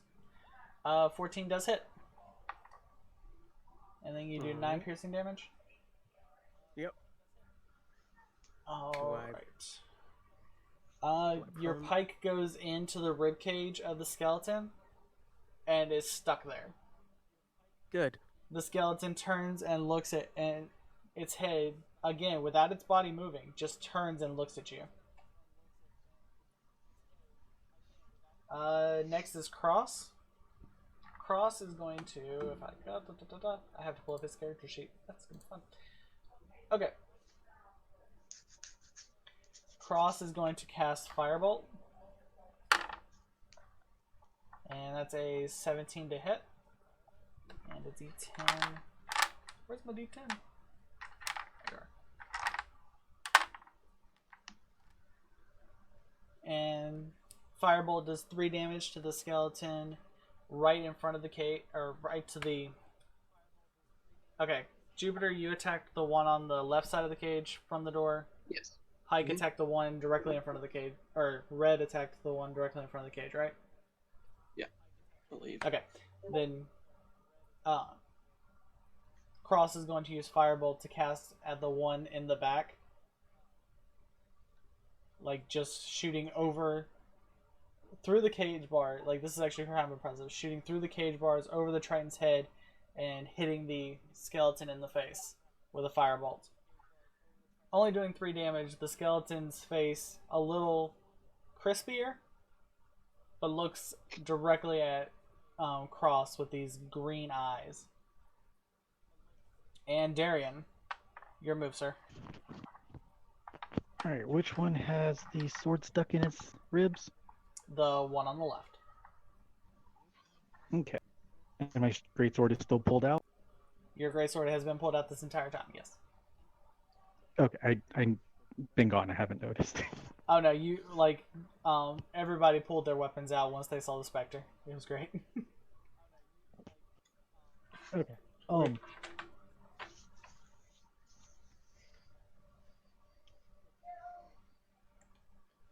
I want to go up to the one with the sword stuck in his ribs with the greatsword in my hand and use the hilt with my fist balled into it and just punch it in the face. Okay. I'm going to consider that as an unarmed strike since you're not using the blade itself. But, I mean, ballsy. I'm down. All right. Well, I see a sword stuck in it. I'm not going to use a sword. True. Okay, so roll for hit.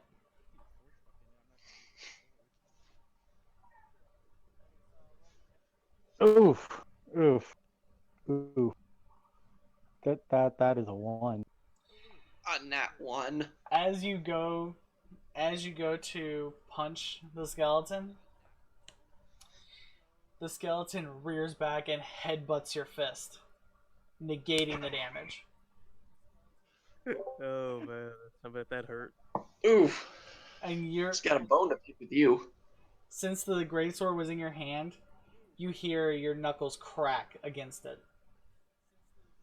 Oh. You're just like, oh, that did not feel as good as I thought it would. Alright, and that is the end of the surprise round. Jupiter, it is your attack. I'm up for attack again. You actually get your full action. Your full Alright, movement, cool. action, Alright, and bonus action. Alright, I'm going to slash at this boy again. Alright. Your sword is actually stuck, so you're going to have to use an action or a bonus action to pull that sword out. Alright, well, I'm going to use the action to pull my sword out. Alright. Yep. Alright, so believe it. Oh, well, actually, with the fact that I've got martial arts, I can use my dex modifier for strength strength instead of normal strength, correct? Yeah. I remember reading that right? Alright, so one. Yeah, So that would I be. believe that's correct. Let me look. So I would just roll it as like a dex check? Yes. That Cool. is correct. Alright, dexterity. And let's roll them bones.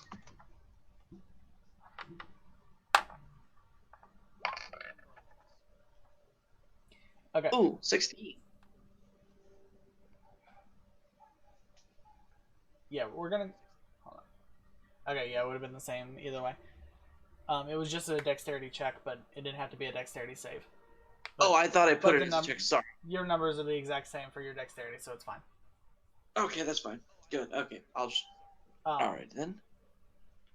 You get the sword out, and are you staying within his range, or are you trying to get away from him? I'm actually going to back up and get some distance because we're still pretty close to all the others. Okay, so as you disengage, the skeleton takes his rusty saber and swings at you as you disengage. All right. Got an armor class of 19. Yeah, an armor class of. How do you have an armor class of 18? With monks because of the fact that I have that I have no armor. Okay, so that was a 12. That missed. It's AC of 10 plus my dex and wisdom modifier. That is terrifying. Right? That is terrifying. Okay. Love my fisty moves. Yeah, you dodged the saber slice pretty easily. Unfortunately, you're not a rogue, so disengage was your main action. So, what other bonus actions do you have? Okay, you can still do unarmed strike as a bonus action and stuff. Okay. All right. You said I can still use an unarmed strike? Yeah, since you're a monk, your bonus actions include unarmed strike and flurry of blows and stuff. Okay. I'm going to. All right, since I can still do an action, I'm going to uppercut this skeleton boy after he missed me. All right, go to hit. Sweet. D20. Let's see if that shit. Let's see if that shit is not hits. That's an 11. That's a 16. Now, why is it still? Oh, never mind. That's a that's a 6. All right. Or noise. You roll a d4 for your attacks. Oh, d4 for the hit. Oh, I was rolling for it to actually hit. That was for to see if it actually did hit. Yeah, your 11 is your hit with your hit bonus. Yeah, that hits. But okay, sweet. Your unarmed attacks are a d4 plus 5. Thank you. Let's check that. D4. 4 max damage. So it's a D4 plus 4. As you go in with your free hand, that's the one that's not holding the sword. You bring your talons across his skull, and you see the skull spin. His jaw is dislocated, but somehow the skeleton is still standing. Plenty jaw- more where that came from. His jaw is Correct. dislocated, but now he is looking hurt. Good. About to hurt even more next round. All right, that's about it for me. All right, Red, it is your go. So yeah, now I take out my spear and poke the one that has my pike in his head. In his Alright. gut. Are you gonna throw your spear, or are you just going to attack with it? I'm gonna attack with it. Okay, so you move within range and then attack. Yeah. Okay. Go ahead and roll for attack.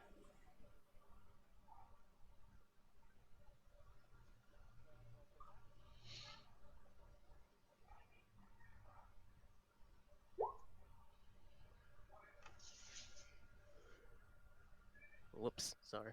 Okay, so I'm taking the first one. Okay. 17 hits, and you do 11. Wait, what? What am I looking at here? 11 piercing, and I have two-handed. Okay, are you using both hands with this? Yeah. Okay, so you do 8 damage. The spear goes into the skeleton and breaks 3 more ribs. Your pike hits the floor, like it falls out of the skeleton, and the skeleton grabs your spear and holds on, looking at you dead on, just like, come on, do it again. I'd say I was going for the head, but unless no, never mind. Oh, you said you were going for the head? Yeah, I said that. I was like, I want to poke him in the head. Okay. Okay, that's cool, but you're okay, then your pike is still in there, the ribs are fine. Your spear comes across his jaw, dislocating it. And then as the skeleton turns around to you, his head like moves away from the spear and he's just looking down at you like ready for your next attack. Which, by the way, okay, you don't have a second attack just yet. Alright. Is there anything else you want to do for your turn? Can I take an action in combat, or? That was your action in combat. Was the attack. Oh, then no, I don't think Okay.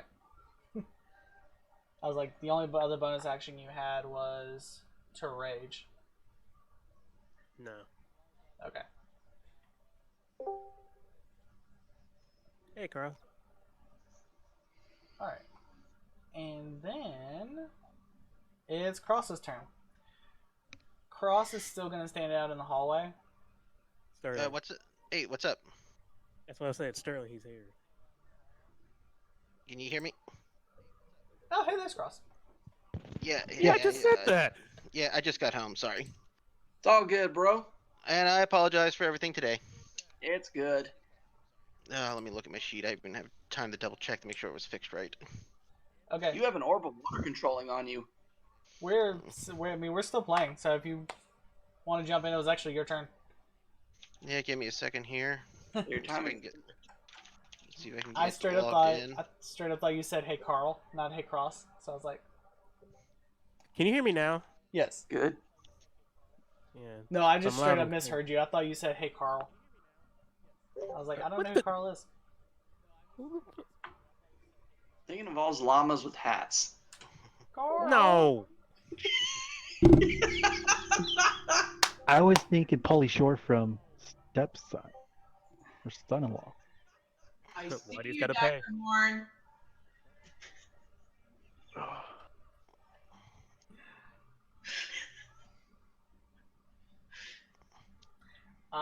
Okay, so to catch Cross back up to speed, we entered the Sea Temple. We have found 2 mysterious objects with mysterious glowing liquid inside. One of them has been identified as you identified specifically as a Orb of Water Control. It is currently in your backpack, and carrying it for too long will cause cold damage over time. Mm-hmm. As you guys went further through the temple, you stumbled across a room where a Triton child is locked in a cage surrounded by 4 skeletons. Each member of the party is currently in combat with one of the skeletons. You are you had, during the surprise round, had attacked the one in the back with a firebolt. Okay, give me 1 second here, and I'll have everything up. Just trying to find the right sheet.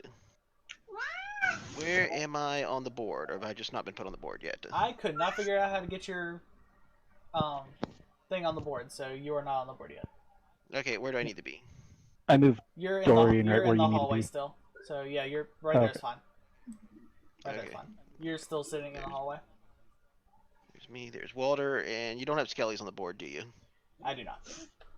Because honestly, I could not get these things to work for the life of me. It was kind of ticking me off. And this room is actually, like, I'm counting each one of the squares on the board as movement, not the actual squares of the game. Okay. Who's Neptune? That was my character. Oh. He is on a boat. Alright. Going back to... And how many skeletons were there again? There are a total of 4. Jupiter is in combat with one that looks really damaged. Dorian just got headbutted by one because he failed his attack. And Redak is currently has his spear attacking one of the other skeletons. And then you attack the one in the very back of the room with a firebolt during a surprise room. Okay, alright, so I will Scorching Ray, putting 1 ray into the severely damaged and the other 2 rays into 2 other skeletons. Alright. So you want to attack the one Jupiter's in combat with, the one you were attacking initially, and then which one? The one Darian's on or the one Radak's on? It doesn't matter. One of the other ones. Okay, then we'll just say Well, Darian. the second one, well, the Jupiter's gets a 21, the second one's a 7, and the third one's a 20. Alright, those are to hit. Yeah, it's a natural 1, so yeah, the severely damaged is a 21 to hit, natural 1 on the next one down the line, and a 20 on the last one down the line. Okay. The one attacking Jupiter turns to ash before him. You just see the Scorching Ray hit, and it just crumbles into ash. Yeah, so it's 5 and 8. Yeah, 5 for the first set of damage, 8 on the third one, if the third one hit. The Scorching Ray that went over the cage to try and hit the one that went through the cage to try and hit the other skeleton, it almost appeared as if the skeleton bounced it off of his hand and into the ceiling. And that confused everybody. The one in front of Darian gets hit across the jaw with a Scorching Ray, but still standing. Face is a little bit burnt up, but no real problem. But it now looks at you like, really? You want to go? You see this look of, even on like skeleton with no muscle structure, you see this look of, let's do this. Like he's ready. You want to throw fight. hands? Let's throw hands. Okay, and then as my bonus action, I will activate Blade Song. Go watch your movie, baby. I'll be on here. Oh, you Okay. want to be in here? Okay, but you gotta be quiet. Okay, next is the skeleton's turn. Why do you have my dice?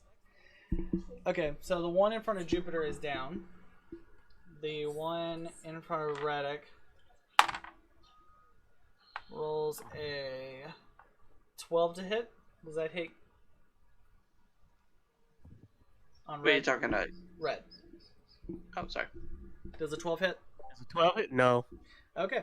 He goes to swing with his cutlass and miss, and like it just scrapes across your shell. No real damage. The one in front of Darian, after getting hit with Scorching Ray, is a 14 to hit on Darian. Daddy, I got 3 because I tried, and I got 3. Good job. AC's 11, so it hits. That was adorable. I know, she's rolling my dice now. Darian, does a 14 hit? Yeah. Yeah? AC's. Yeah, it hit. Okay. Daddy, look at this one. This skeleton returns the favor of that punch you threw and punches you in the chest for 3 damage. Like, you can tell that these skeletons have personalities farther than just being undead servants.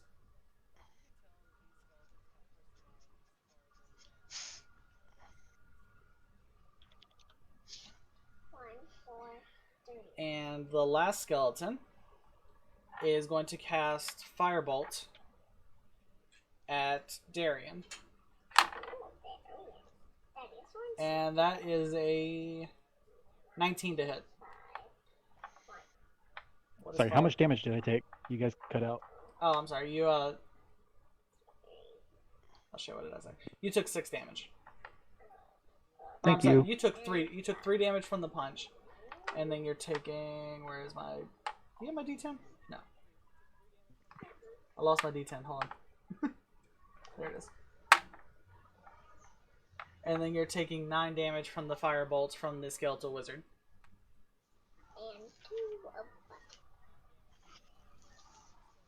So 12 total? 12 total, yes. Sheesh. Jeez. Yeah, there's a mage in the back, Yeah. so that's not going to be fun. Yeah, no, I'm down to like 1 hit dead now. Jeez. Alright, and it is now... The skeletons are going to move closer. The skeletal mage steps all the way back against the wall to try and stay out of range of fire. And the other skeletons are where they need to be. What about the other skeletons? They're all dead. Well, one of them is dead. Alright, so Red is in front of one skeleton. Darian's in front of one skeleton. The skeleton mage is all the way in the back. And it is now Darian's move. I'm gonna have to move back and heal badly. Alright. Eesh. So you got to disengage. This is a diamond. So he's going to take his Yeah. reaction. This is a diamond chip. And that was a nat 1, so you disengage just fine. Oh my god. This is a diamond. Okay, good. It is a diamond. Okay, so you step back. Do you want to step behind Cross and heal up? Yeah, use my healing kit. One of these. Alright. Roll a medicine check. 20 or? Yeah, it's a nat 20 and... Let me see. What's your medicine modifier? Okay, good. Anything higher than a 10 is going to succeed. 16. Yeah. Okay, so you succeed and roll a d10 for your healing.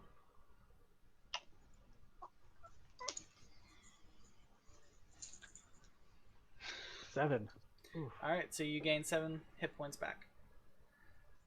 And that was your action and bonus action. Anything else you want to do? Yes, I can't lie. No, Alright. not really. I was near the end of death. Alright. So at the end of that turn, you hear the Triton call.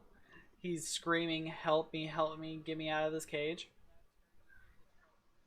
And now it is Jupiter's move. All right. How far am I from the cage? Am I directly under it? You are about 10 feet away from the cage. And how far is little Bone Boy Mage from the cage? Bone Boy Mage is now about 30 feet away from you. Excellent. That's exactly what I wanted to do. All right. Well, I'm going to head over to Bone Boy because he obviously doesn't like it up close and personal.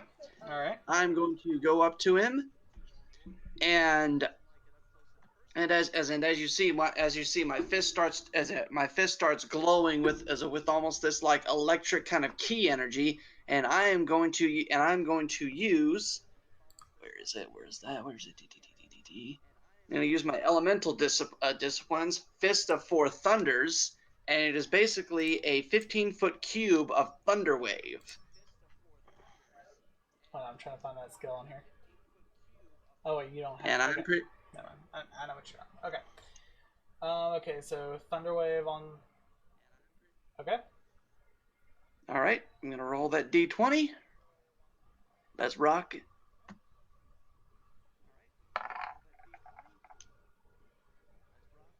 17 hits. Awesome. Can I flavor this how I do it real quick? Sure, go ahead. Awesome. All right. As you see me run to this boy, to this boy, my hands glowing with arcane energy, you just hear me shout out, "Raiton, Raijin Ken!" And I just go right into his stomach. All right. And you just see him just envelop with electricity. As Right? the And that how much damage? Roll for damage. that's what I'm gonna double check. I believe it's 2d8. Oh wait, actually he has to make a I remember he has to make a Constitution saving throw. On a failed it's a Constitution of 14. If he fails, he takes 2d8. But if roll he 16. succeeds it, he takes half of 2d8. All right, so roll your 2d8, and he will take half of that. He got a 16. Oh, just made. Oh, okay, 2d8. And I don't think you have a. Do you have a spell modifier?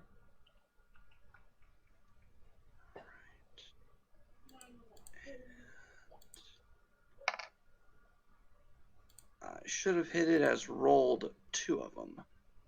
All right, so that's 1. Okay. Let me do another. Okay, so that's okay.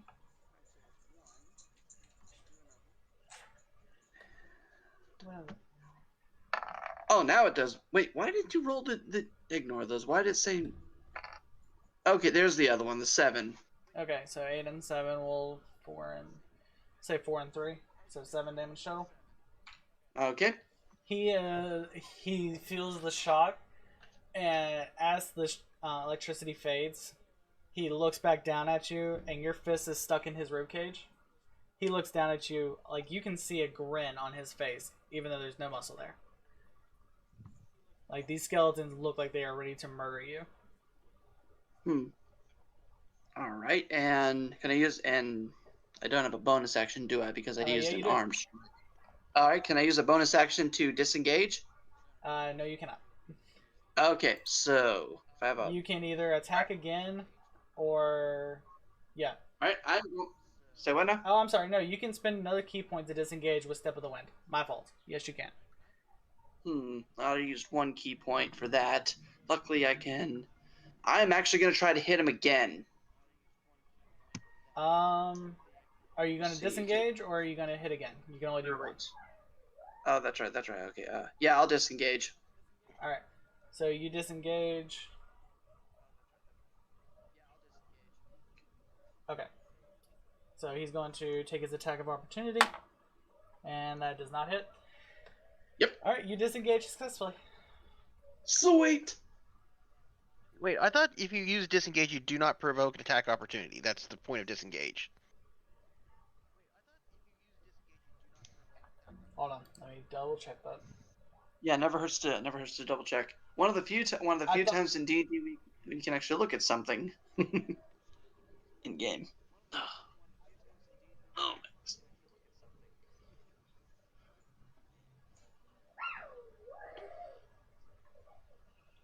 Okay, nope, you're right.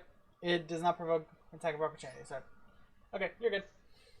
Sweet. It missed anyway, so we're good. I just look at him. I thought there was like a rogue specific skill that like was different than disengage. The rogue specific skill is rogues can spend their bonus action to disengage, hide, or dash. Oh, okay, that's what it was. Okay. Normally, your disengage takes your action. Yeah, but monks have a bonus disengage with Step of the Wind. Yeah, if they spend the key point. Yeah. But So I see him grin, and I just kind of grin back as I pretty much disengage from him and everything like that. Said, plenty more where that came from. Okay, so Jupiter, just remember you only have 1 key point left. Right, that's fine. I'm just gonna go with, I wanted to try to. I took a chance to try to get as much damage as I can because he's attacking from a distance, so he can't take him up front. And on that note, Darian, add 6 points to your health. Okay. Because you disengaged, and we're just not gonna talk about it anymore. All right. Next is Red. All right. Yeah, I claw attack this the skeleton. Claw attack? Yep. Alright. Go ahead and roll for attack.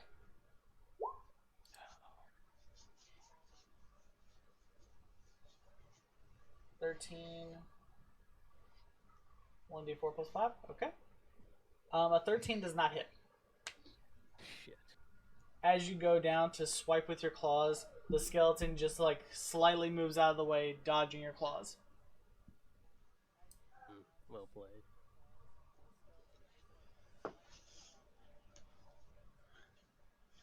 Alright, that's it.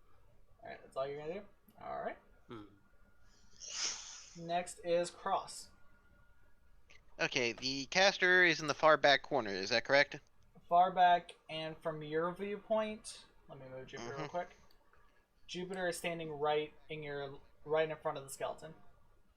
Okay. I just cast my hand out, and 3 bluish missiles of force come flying from my fingers, so I will magic missile him. Ooh! Fire from my hand. Hold on. For 12. Let me check one thing real quick.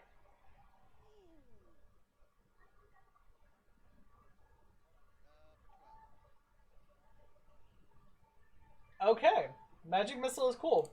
And I'm going to... Are you using this as the first level, right? Yeah. Okay. And that's 3 glowing darts. Yes. Okay. Magic Missile is cool because it can actually, like... It doesn't have to go in a straight line. Yep, nope, it is auto-homing. I was I think that's how Magic Missile works. Let me double check. It does. Yep, That is cool. Yep. Okay. Yeah, Magic Missile is an auto-hit spell. That's why the damage is so low. Good thing there's lights on in here. You'd be attacking the darkness. That would be true. It wouldn't be a problem. I got dark vision. I had to make that reference. I'm sorry. Okay, so roll 3d4 plus 1. Already did. Okay. 12 damage. 12 damage. Let me see. Alright, he takes those magical hits, and the skeleton, like, his arm, like, starts to sag, like, he's taking a lot of damage, but he is still standing. He looks really hurt. Wow, Skelly Wizard can take a lot more hits than I thought. Alright. Cross, anything else for your turn? You still have movement? Not at this... Okay. You're good? Not at the moment, because there's nowhere... Yeah, there's nowhere really for me to move to, and I don't have a bonus action I could take at the moment.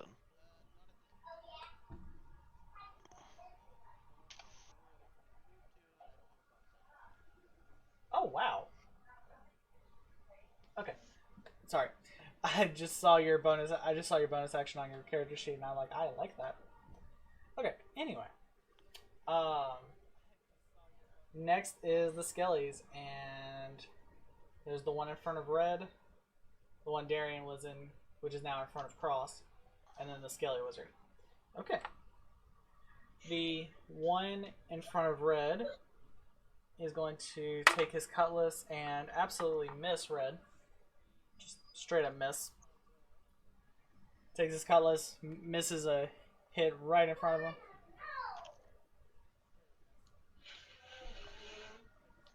Did you accidentally click Firebolt? Yeah, cat's walking on the keyboard. Okay, gotcha. The skeleton in front of Cross is going to turn around and head to Jupiter. And he's going to attack with his fist.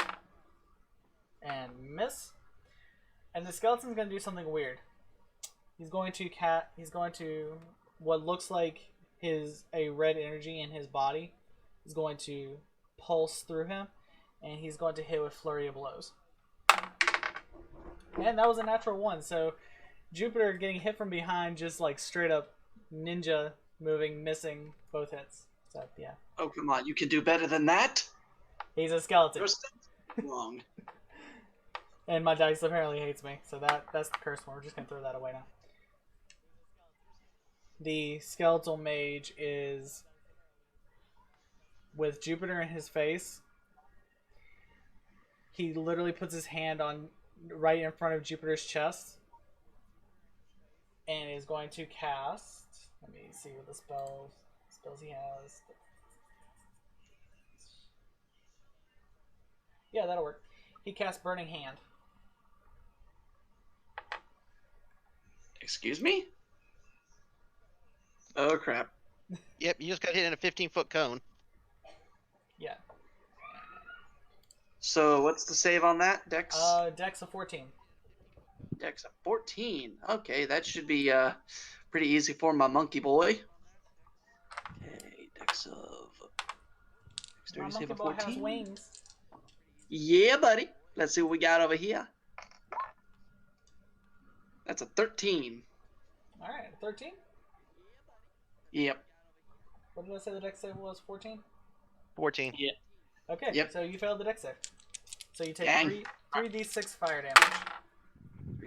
3d6. 10. Jeez. All right, so that is 10 fire damage to your face, and as this burning hand hits you, the skeleton behind you also takes 18 points of fire damage and is turned to ash. He literally just killed his own friend. Friendly fire. Yeah. Ooh. So that wasn't Even as the fun one as it I should was have been. fighting? The one you're fighting was just out of range of. The Triton in the cage also gets hit with a minor amount of this damage because he was literally just out of range, but Triton's in heat. He takes 4 points of fire damage. Oh And man. this is a child. Let's be perfectly understanding. This is a child. He looks like he is in pain. Well, you said the skeleton the next skeleton that just died. That was the one that was the one that was attacking from a distance, right? The mage. No, the one that just died was the monk that went up and attacked Jupiter. Oh, okay. The skeletal monk. That's awesome. All right. Well, I was gonna try to get. My goal was to hopefully if the mage skeleton got taken out. That was actually the whole point of getting their long range taken out, so I can actually free the child from the cage since it's up in the air, right? It is hanging from a chain. Yes. All right, cool. Yeah, because I mean, it's the right. cage is about 7 feet off the ground. Oh. So okay. like at your head level. Okay. Alrighty then. So, yeah. All right, never mind. Continue. First skeleton missed, second skeleton missed, the third one blasted the living Christ out of you. Yeah, that's all the skeleton's turn. Next is Darian. Great. And the skeleton I was engaged with is still there, right? Oh no, he's dead. His friend blew him up. Dang. Okay. How far away is the mage? The mage from you is about 45 feet. Oof. The one that's that red is attacking is about 30 feet from you. Okay.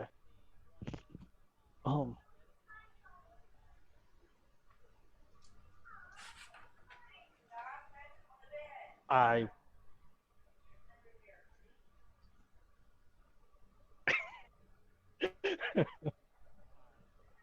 the wording is going to be terrible, but I want to whack his head off. Alright. Okay, so you move up to the skeleton. Your great sword drawn. As this is going on, go ahead and roll for attack. I want to make sure you can hit this first before I say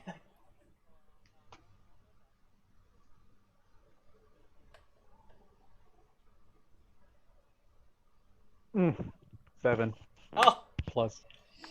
You swing wide, and as the sword's coming through, you miss the skeleton head, and Red, within a split second, ducks his head down into the shell as your sword hits the wall behind Red.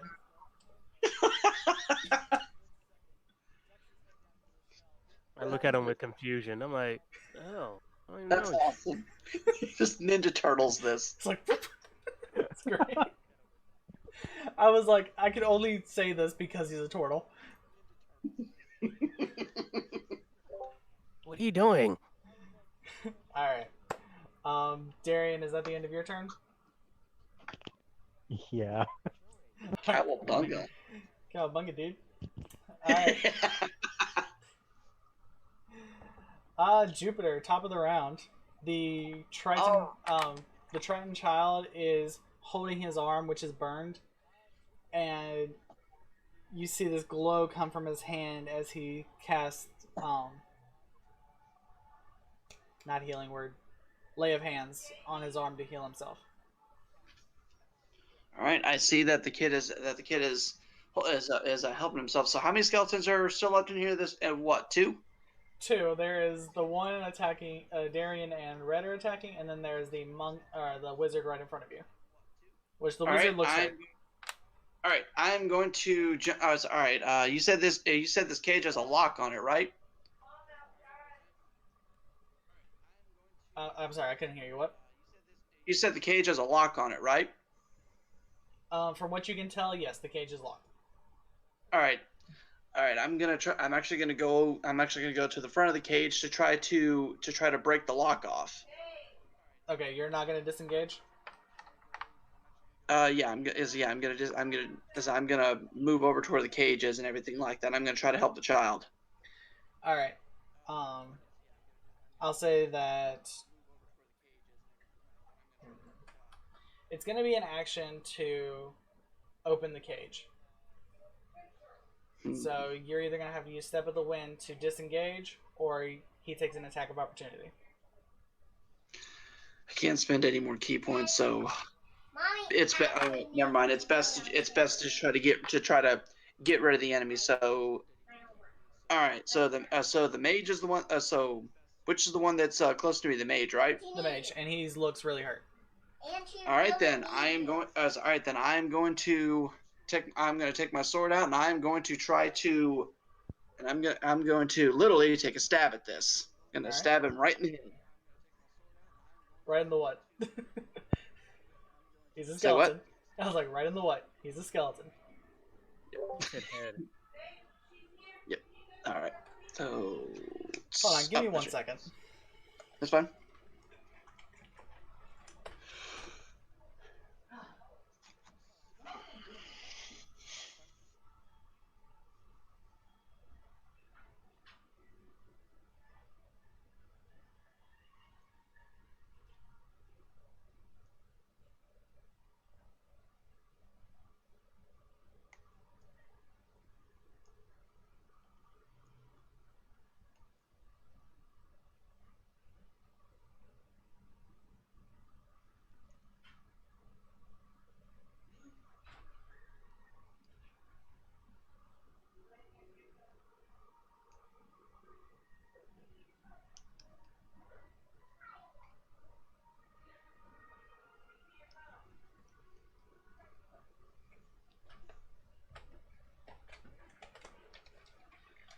Okay, sorry.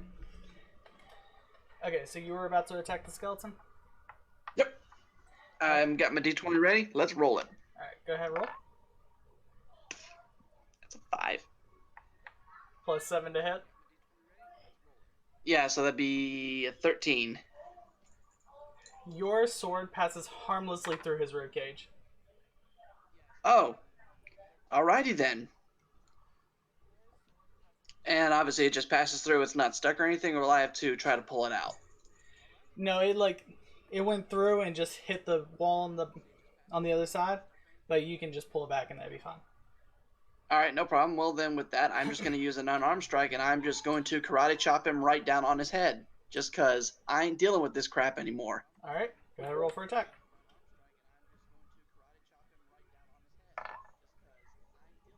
That's more like it. Natural 20. All right. I was actually hoping this would be the last one to die, but okay. How do you want to kill him? Oh yeah. All right. All right. You just see Jupiter just exhale. Just that moment where you just see is where you see both of his arms brought down to his side. A slight little breath comes out of him. Eyes closed. He takes his hand down, and all of a sudden you just see just a flash of his fist going down. He turns around. Walks away. You just see the skeleton just split. Yeah, you basically crushed his skull. The skeleton just falls into a pile of bones. Yep. You just see him just go, Octo, great divide split. I love it. Yeah, one of my favorite animes is freaking Fist of the North Star. Good anime. Royamu Jindaru. Yeah, buddy. Alright, so that is the end. Well, Jupiter, you still have movement. All right, and that's pretty much just that. You don't want to move closer to the cage? Yeah, we'll actually move closer to the cage since we've only got one more Skelly boy left. I don't know if Darian can hit him. Alright, it is Red's turn. Is that sword still above the skeleton? No. When Darian almost cut your head off, he pulled it back. Okay. Anyway, I'm gonna punch the skull. Alright, you're gonna punch us. I got inspiration from Jupiter. I'm like, that's a good idea. Inspiration to do judo. Let's go. Okay. Alright. Damn. Oh shit. 22. You take your claws and smack the skeleton's head. It is spinning for a second, and then it stops. The jaw is dislocated, like it's hanging there just by like one little joint. And he looks up at you, his eyes green, staring you dead in the eye. And even with his jaw dislocated, the feeling you're getting from his eyes looks like he's having fun. Like he's enjoying this fight. I'm glad that you're excited, Mr. Skull. Alright, and yeah, the only other bonus action you have is Rage, unless you want to move. Shit. I mean, no. Okay. In that case, it is Cross's move. The last skeleton is looking hurt. Alright, so there's only one skeleton standing up, and where is it at? From your vantage Right point, in front of me. Red and Darian are right in front of it. Okay, So from I'll your move viewpoint, you over. don't have a straight shot. I'll move. Actually, I'll just move over a square. Okay. From there, you can see the skeleton on the other side of Darian.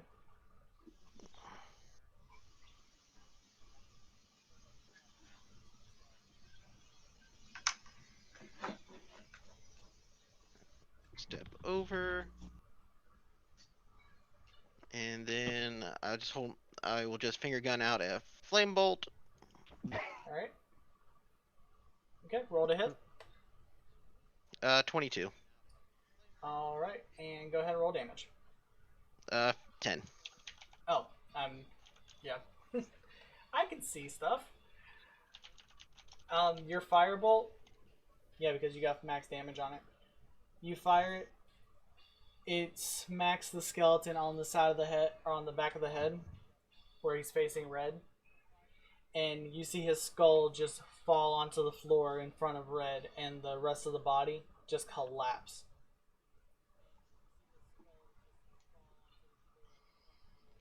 Thank you. And that is the end of the combat.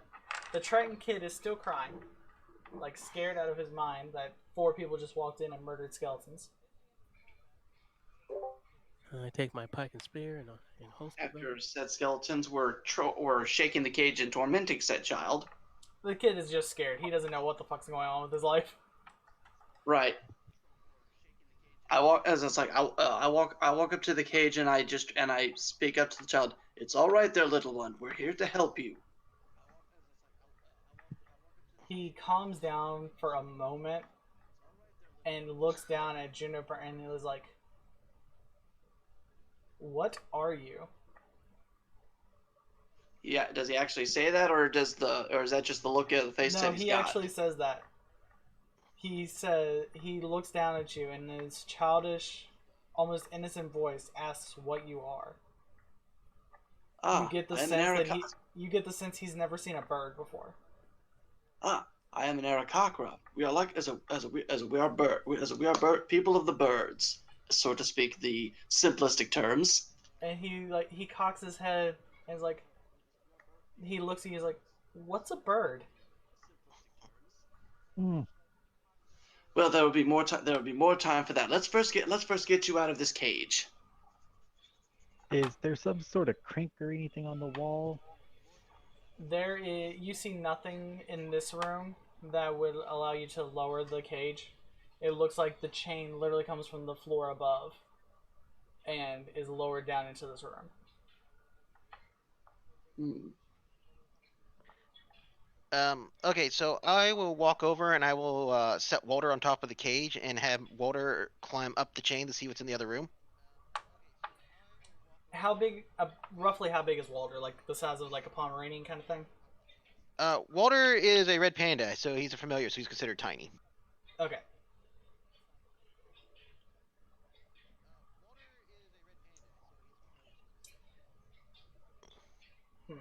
I'm thinking like the... No, he could probably do that. Okay, yeah, I'll allow it. I was thinking the hole wasn't that big, but I'm thinking a red panda would be about small enough to fit through the size of the hole. You said, the way you described it, it sounded like the cage was lowered from a second floor. Like there wasn't just a hole in the ceiling with a chain coming out. I'm said that wrong. The chain is coming from another room. There's a hole about 3 feet wide where the chain is lowered through. Like if you guys had climbed up there, it would have been like your shoulders were too wide to get through the hole itself. But Walter should be fine to get up in there. Okay, I'll have Walter go peek in the other room. Alright. As he gets in the other room, it is pitch black, and unlike the other rooms you guys have been in where the lights come on when a life source is detected, or when movement is detected, there are no lights. The room just stays dark. Does Walter have dark vision? Give me a second. I think he does just because I have dark vision. Let me double check here. I haven't looked at any of my stuff in a while. No, he is keen in hearing and smell, so he gets advantage on hearing and smell checks. Okay. The room is as silent as all the other rooms have been, but he does smell something. It is not a pleasant smell. In your connection to Walter, you realize he does not like what he's smelling. It smells familiar, but strange to him all at the same time. Alright, I will have him crawl back down and just sit down in front of the kid. The kid is just as confused about what your familiar is. You get the sense that this kid has never seen the surface world. He only knows what's underwater.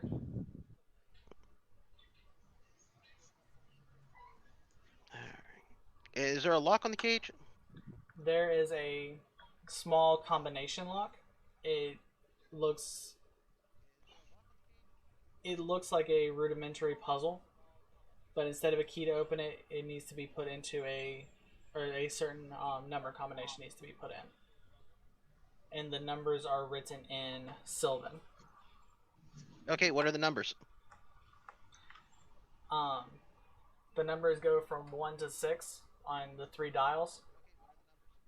And you know what they are because you can read Sylvan, can't you? Yes, you can. Okay. So the numbers go 1 through 6, but you're not entirely sure what the combination is. Okay, give me 1 second here. Could we search the bodies in case there's a combination on them? Or the skeletons? The skeletons were not wearing any clothes, and the only thing you see on them was their 2 cutlasses and the ring that was on the mage's finger. Do you guys want to loot the bodies? Yes. Okay. Yep, I'm going to. I'll let them loot. I'm going to stay and help with getting the child out of this cage and for this lock to be open. Okay, so what bodies are you looting first?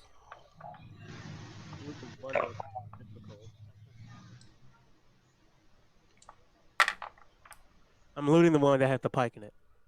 Alright. So actually, yeah, while he's getting the cage unlocked, actually, I'll loot the one that I just pretty much had fall to pieces all over me because I'm just that awesome. Alright.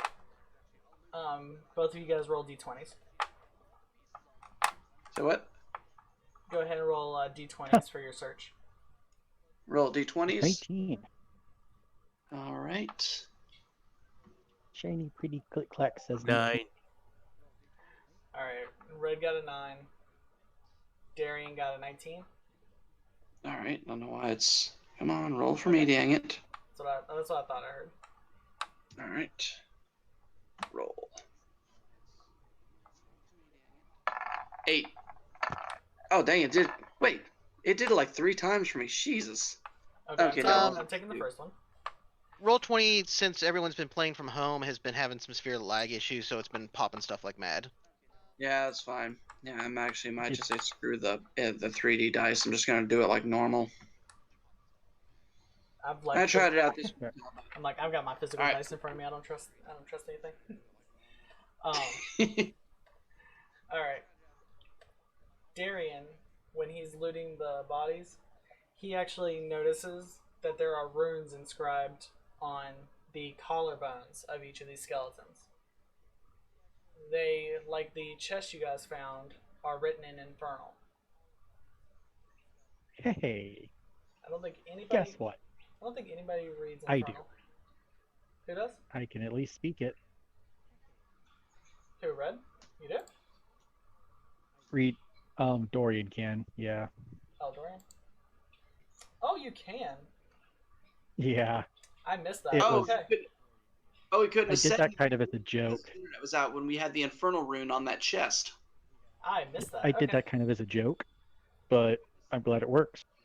Okay, so on the collarbones, the runes are a magic command spell. You don't recognize what the word is. It looks like it's a combination of multiple words, but you get the gist of the idea that it roughly says revive.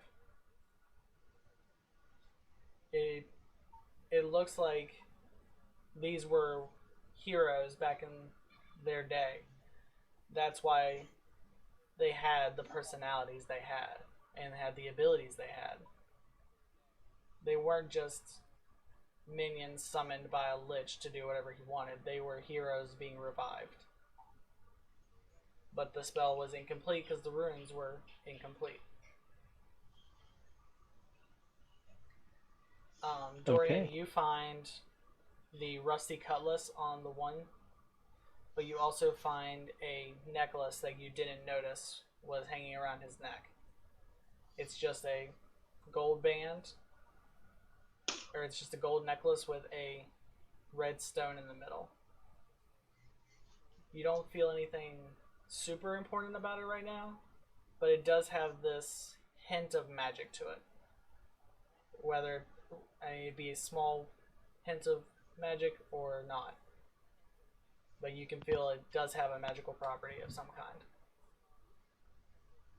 Okay. Jupiter, the body you're searching, all you find is just bandages where his bones were wrapped with, I guess his body had been, his hands had been covered with a cloth when he died, and those bandages are still on there. And that's the only thing you found on that body was those bandages. And Red, you find your pike and a rusty cutlass as well. Alright, so that was those 3 bodies. And you still have to loot the mage. So who wants to loot the mage? I guess I'll loot the mage since I'm probably the one closest to him, right? Yes. Alright. Alright, roll a d20. Gotcha. Roll them bones, pun intended. See if you get a better roll this time. Alright, there we go. 18. Alright. You immediately find the golden band that was around his finger, and you notice there is a red stone buried into it. This is not like a regular ruby, but you see it, depending on how you hold it, it turns from black to red. Like it is a very dark ring. It turns from black to red as you move it. Interesting.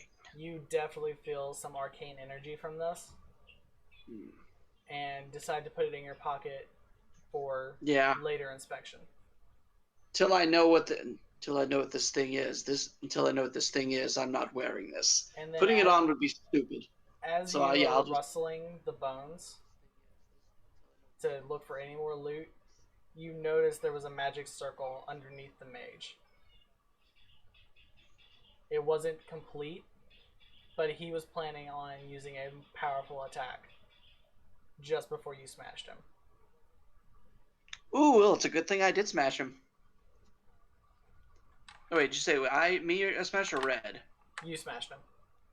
Okay, just making sure I heard that. But ooh, you say I noticed that. Can I tell what type of magic, what type of like spell he was about to use or something like that? You can tell that it would have been a wide area attack, but you can't tell what the discipline of the attack was. But So you can who tell looted you can the tell Meeple from the Pod? magic circle that it would have been a wide area type of attack. He breathes a sigh of relief as he walks over. Like, Ross, how's it coming on the lock? Let me see. I'm looking down at the numbers. And you said it's just a combination lock, right? Yeah, it's 3 numbers. Okay. I will fiddle with the lock a little bit to see if I can get it to pop. Okay. But there's no other clues. It's just 3 numbers. Yeah, it's just 3 numbers. The skeletons didn't have any indication on them, and you don't immediately see any runes around the room to give a hint. My instincts were right to go after the skeleton in the distance over there that was casting magic. I noticed a magic circle right below him. Couldn't tell what it was, but it looked like it would have been trouble for us.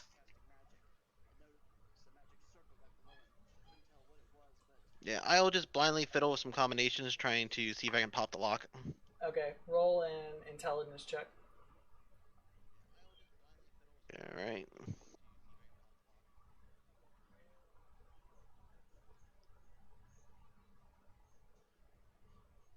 $15.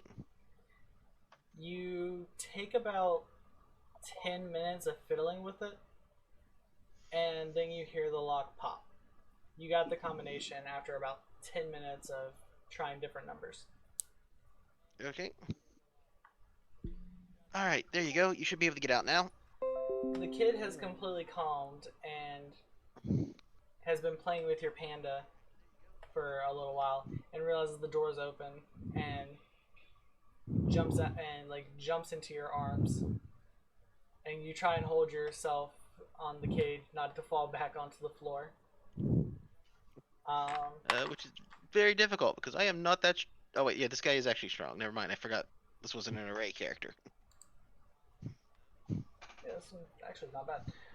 Go ahead and roll a athletics check.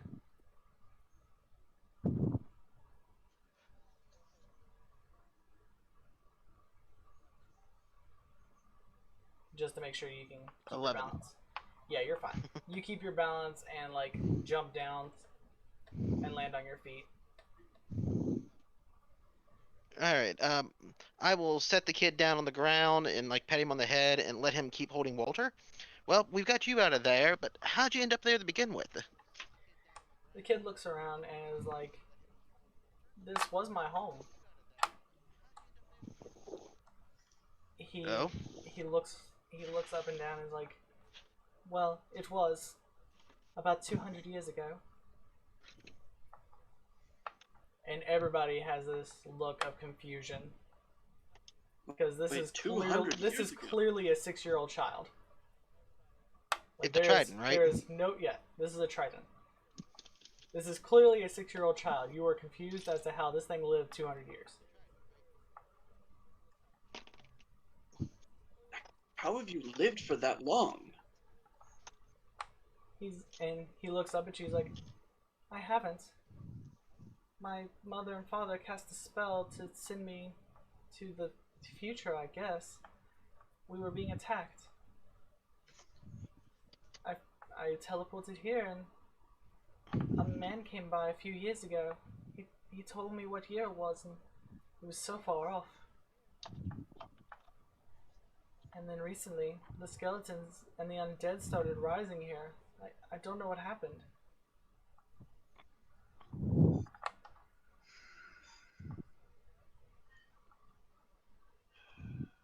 It must have been horrible for them to.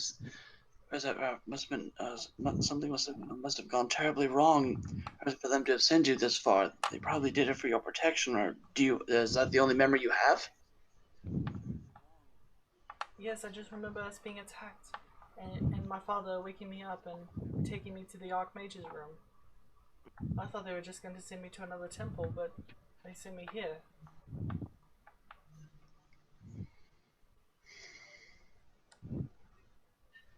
Jupiter just looks distraught. The fact that this child the fact that this happened to this child, and he most likely has no family left. You said this was your home, and this is the remnants. Then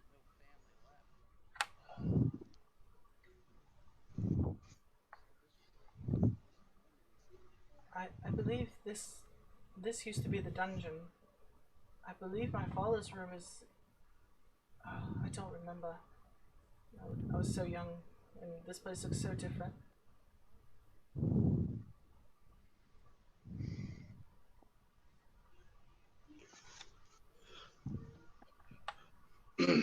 He starts looking around and starts wandering into the hallway. The lights begin to flip on as he comes in, and they're no longer this green light. They're blue. They're blue teal, like they're reacting to the Triton child's presence. The lights are not as aggressive as they were. They feel more calming, like they're trying to relax the child.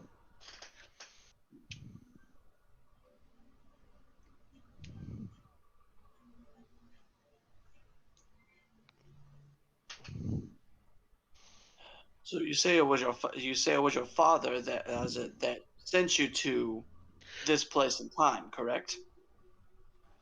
Well, the Archmage technically, but it was my father's idea, I believe. If I may ask, what kind of work did your father dabble in? What did he do for a living?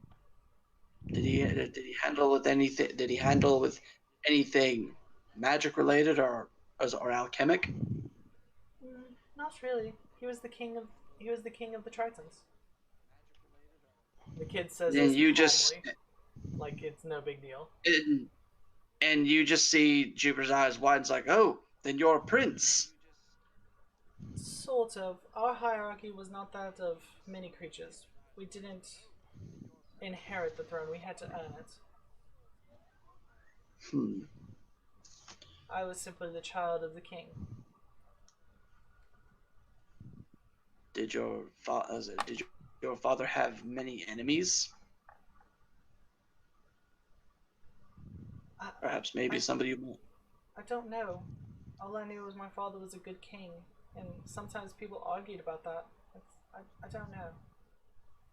It's all right. I just stop right there because I don't want Jupiter realizes that that this is all just still, this is all just coming in at once for him, and he doesn't want to overwhelm the kid.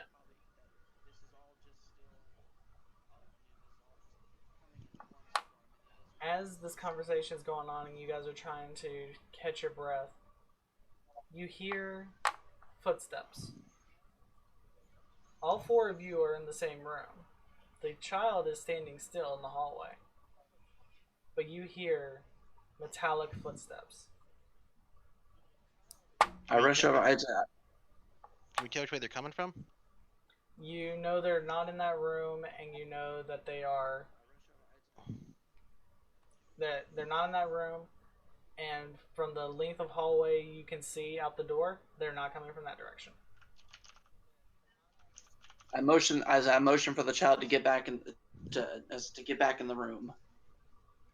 The child's eyes widen as he looks up, and he is awestruck. He begins to cry as he yells, "Father!" I run over to him. I run over to him to see what's in what he sees, what's in front of him. What's in front of him is a skeleton garbed in royal Triton armor.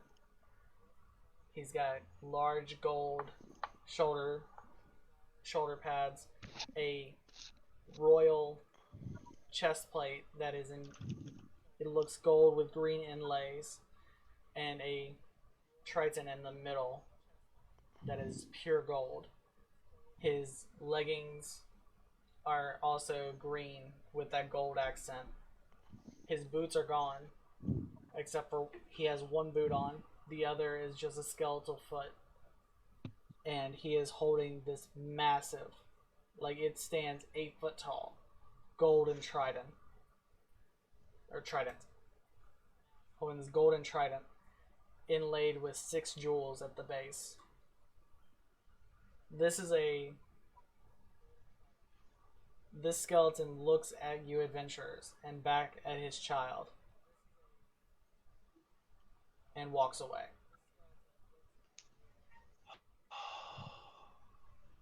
The child follows and he allows it.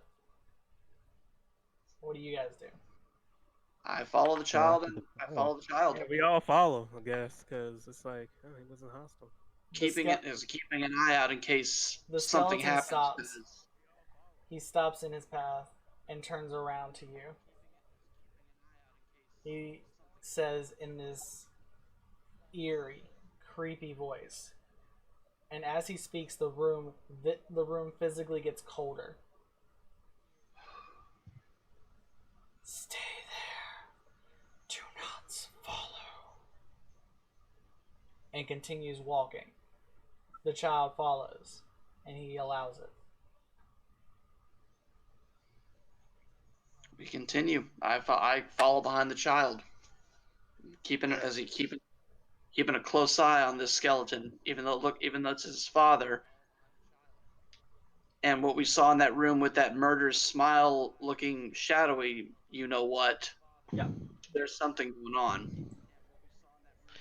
I grab Walter, the fellow behind, and I just looked at him and goes, "I got a bad feeling about this." As the king takes his next step, you hear his trident slam on the ground. And as it does, the topaz gem that you could see on the trident begins to glow, and a wall of mud blocks your path from the child. Oh God, he's got the infinity trident.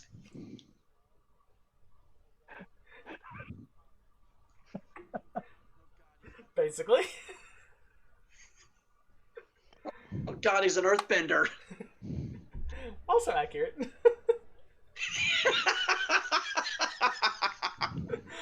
Oh. Oh God, but yeah, like you said, like a wall of mud. Yeah, like the earth just comes up and is blocking your path from ceiling to floor. The lights are still on, but you have lost sight of the child, and you can hear the footsteps are now getting further and further away. I try to punch through the mud before it has a chance to harden. You punch the mud, and your hand gets stuck about halfway through, and you can feel the mud start to harden around your wrist. I rip it out quickly. All right, strength check. All right. Oh, no, wrong one. Oh, and thank God for monkness, so it would be my dex. All right, strength. Don't fail me now. Ooh. 13. You manage to get your fist free, but you have a severe pain in your wrist now. You feel like you sprained your wrist. So you're going to have disadvantage on your attacks on your unarmed attacks until we take a short rest. I have a crazy idea. What's your idea? I said it was crazy, right? Just like do crazy. it. Alright, somebody brandish the ring, throw on this necklace, grab that orb, and blast through that. Wait, say what? Put on the ring, put on this necklace, grab that orb, and blast through the wall. You're talking about the orb that we got, the chili orb? Uh-huh. Well, yeah, might as well. It's worth a shot. I take the ring as Jupiter takes the ring out and puts it on his middle finger, getting it ready. Dorian hands over the necklace. What? Hands it to me? Yeah. All right. I put the necklace on. All right. I pull the orb out of my backpack and hand it over to him. I get behind. I get behind Jupiter to hold his back because there's gonna be a lot of push. I hold the orb in I hold the blue orb in my left arm while the ring's on my right. Nothing happens. Your hand gets really cold. All right. Nothing happens. Say what? Nothing happens. Your hand just gets really cold. Well, let's give it some incentive. I try to channel my ki into my hands, not using it, but just kind of like focusing it in there, seeing maybe if because there's a possibility that the ring is magic, but we definitely know that the orb is magic, and because of the fact that I have elemental discipline, maybe something might channel with that. Roll an Arcana check.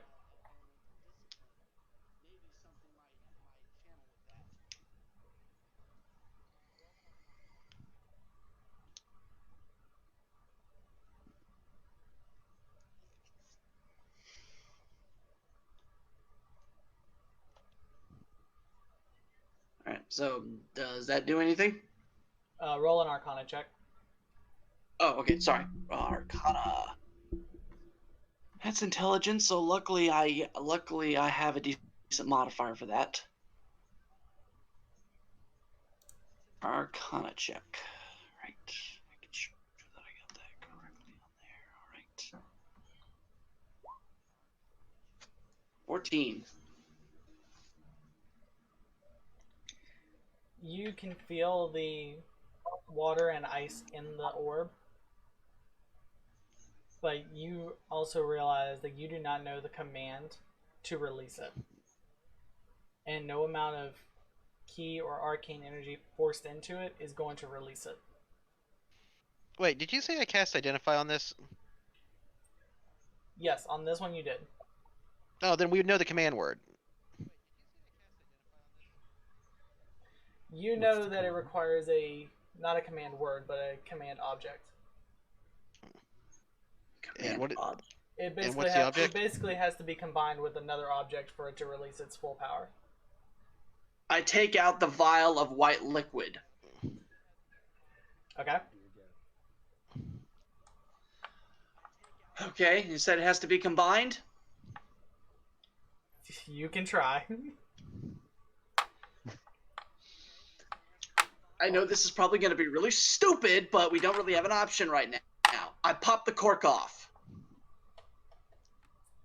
Because you said that the white liquid had like the same look, like that same look, like something was moving inside, like the inside of the orb, correct? Yep. Okay, I pour the liquid on top of the orb. As you pour the liquid on top of the orb, are you holding the orb? Yes. This is gonna hurt. Oh fuck. Oh, Okay. I Oh, need everybody to make a dexterity saving throw. Okay. Except for Jupiter, you need to make a dexterity and a constitution saving throw. Dex and Constitution? Uh-huh. Oh, Jesus. Well, got my dexterity right oof, just a there. plus 25. And now for Constitution. 13. Okay, Jupiter, you managed to actually throw the orb away up off of you before you realize what's about to happen. Or Okay, as you and realize what's about to happen. And I got a Constitution of 15. Damn, you survived both. Alright. Yeah, baby. The orb I got a 5. explodes in a wave of ice. 1 second. Ooh, I did say this was a stupid idea, right? No, you said It crazy. worked.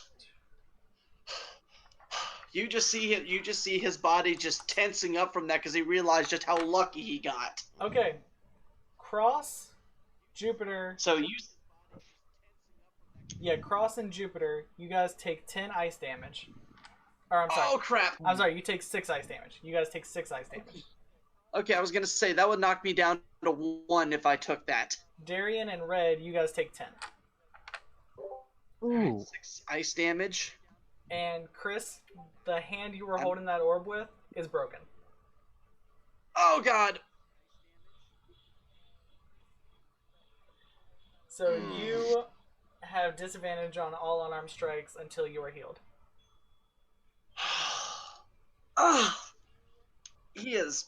You're like, normally he can handle pain, but the fact that he is holding his hand, and you can tell he is physically in pain from that. So the orb exploded and the wall of mud is still there, right? Oh no, the wall of mud is now gone. Okay. That you managed to destroy the wall of mud, but now you all are all hurt. The orb is on the ground, still there. The vial of white liquid is now gone. The vial of white liquid, since it's no longer important, was an explosive compound that, when mixed with a magic item, causes an explosion. Oh, that gives me an even better idea. Well, sort of. Well, it is now gone. So we have the orb. We still have the orb. I will wrap the orb up in some cloth and put it back in the bag.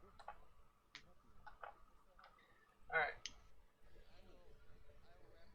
The skeleton king and the child are now gone. You do not hear them. You do not know which direction they went. But the wall of mud is now out of your way. And as far as I Which know, hallway did they go? Which hallway did they go down? I'm pretty sure all you guys are like pretty hurt. I'm I'm at at 1 bloodied. HP. I'm at 19. 3. Yeah. So it's up to y'all. Y'all can continue forward, or you guys can rest for a while. Yeah, let's go back into the skeleton room and just rest. That's what my. Yeah, I completely agree. What, to rest? Well, Yeah. will we lose Design. track of the kid? You've already lost track We of already it. lost track of the kid.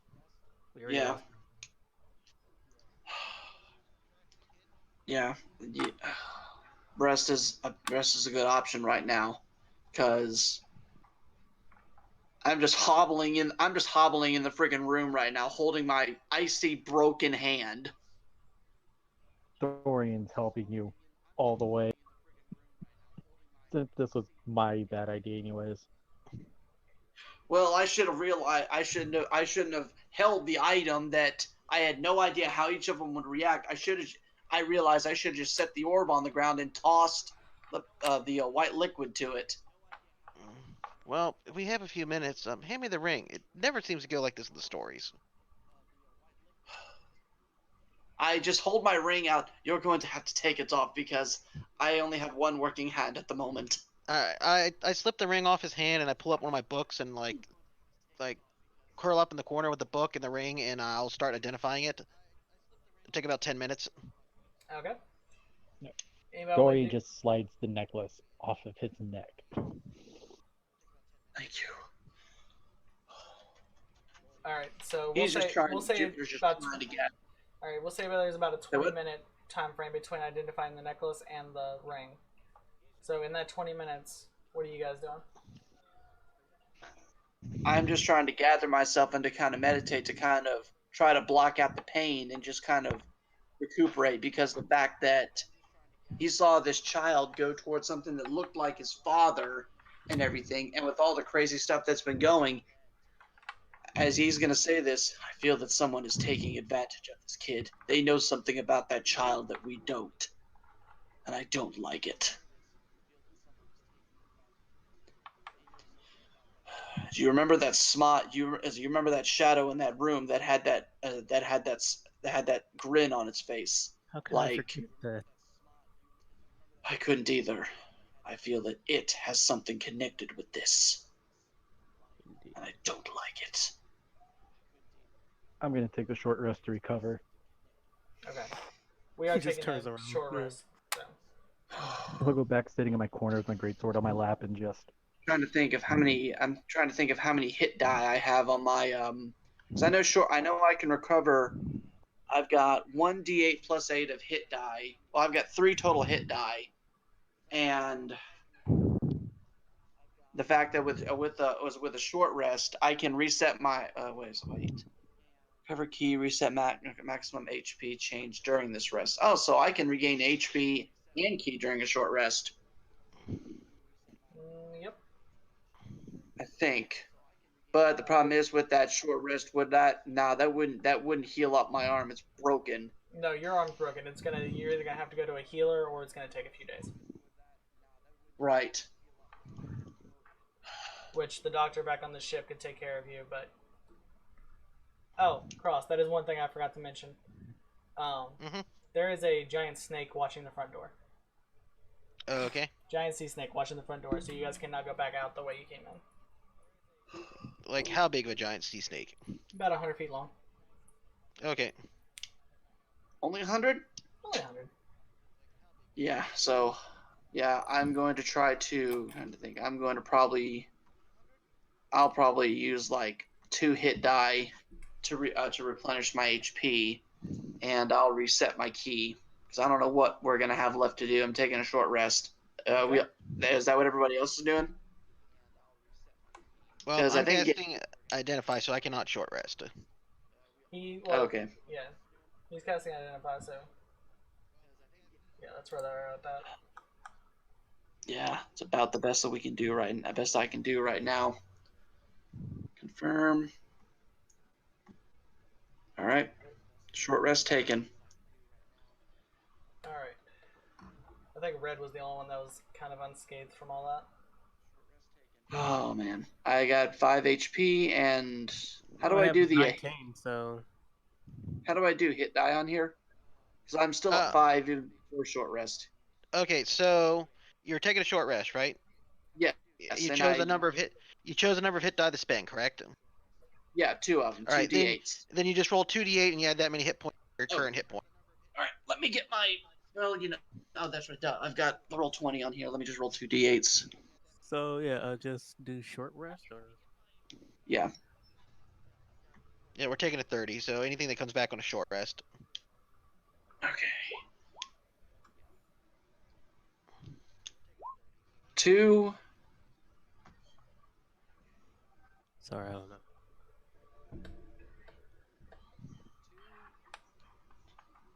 And an 8. Okay, 10 HP. That's good. I'm at 15. I will take that. Okay. Is that everything? Everybody's done with their short rests? Yeah. I think so. Okay. Yeah. At the end of the short rest, Cross is done with his identifying of the 2 items. And the ring is a ring of. Oh, where was it? I just had it over here. It's a ring of burning hands. It has 3 charges that can be reset.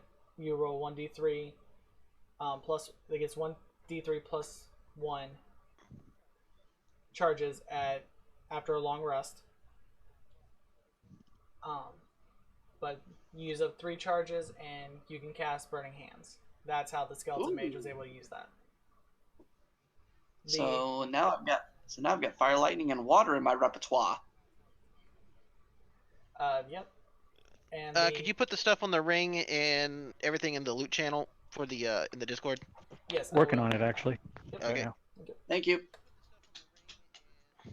The necklace, which is why this skeleton was so hard to hit, is I don't have a name for it. Like, this is literally a homebrew item. But it's a necklace of armor class. It adds 2 to your AC. Adds 2 to my AC. Yeah. Does Okay. essentially it work just like bracers of armor? Pretty much. So you have to be unarmored to use it. Yeah, so I don't currently have armor on, so that works Yeah. out. he's a barbarian, so it works. Alright, so you got a +2 to your AC, and Jupiter has Ring of Burning Hands. Ring of Burning Hands. Yep. Hell yeah. Recharges. Necklace of armor, +2. And rusty cutlasses. Alright. And we Say, so is that added to my equipment or? Hey Darian, can you add the 10 gold pieces, 10 silver, and 25 copper in the chest? That's the loot that technically has to go back to the ship. And 25 copper? Yeah, 25 copper. That was in a small chest you found at the beginning. I completely forgot there was a loot channel. I've been working on it all day. I didn't know about the gold though. Okay, Okay. so that is everything we've Well- gotten. Yeah, and I will brandish this necklace at this point, knowing that it's a +2 to AC. Yeah, I'll. Oh, well, is it an attunement item? No, they are not an attunement item. sweet. So I'll be able to use mine right away, which will actually be good considering. Well, I know I need to have a charge put in it. Yeah, the charges were already put in, so after we take a long rest, it will let you recharge it. Okay. Oh, so the charges, it's already tapped on charges. Yeah, where the skeleton just used it. I'll still keep it on me just for when I can use it for future incidences. Okay. Alright, so now at the end of the long rest, the lights are still this faint blue, like from where the child was. It's adorable. Okay, go play. What is it playing?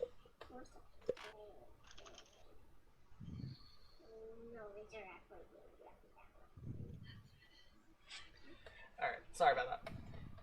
As you guys exit this room, you see the lights are still that blue from when the child had walked in the room.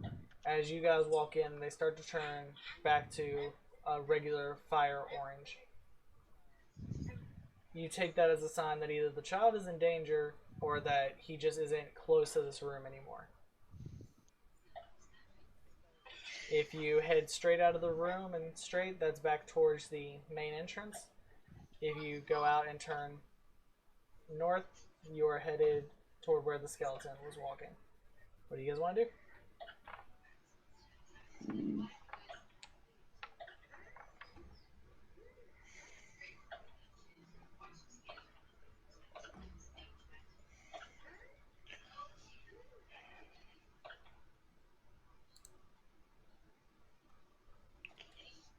As obviously with Jupiter, he would head to where the skeleton was walking, because the skeleton wanted to keep us away, but he wasn't sure if that was they didn't want, whatever was up with the skeleton didn't want us to interfere with what he might have had planned with the child, or he might have thought that we were going to hurt the child. Maybe there's still some kind of remnants of the late king left in it. Okay, so you're heading up. That's what I suggest. I don't know what everybody else's suggestion is, but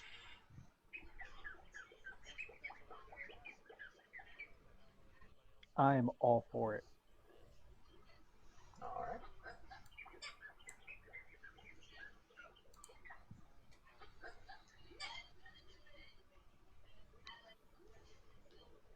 And cross you're following?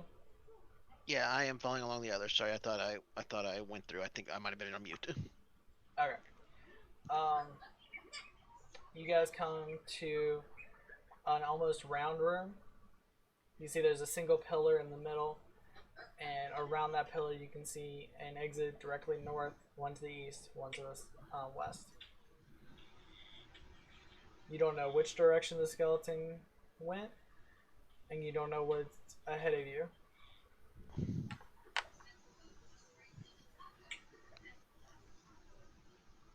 So what choices are we making, gentlemen?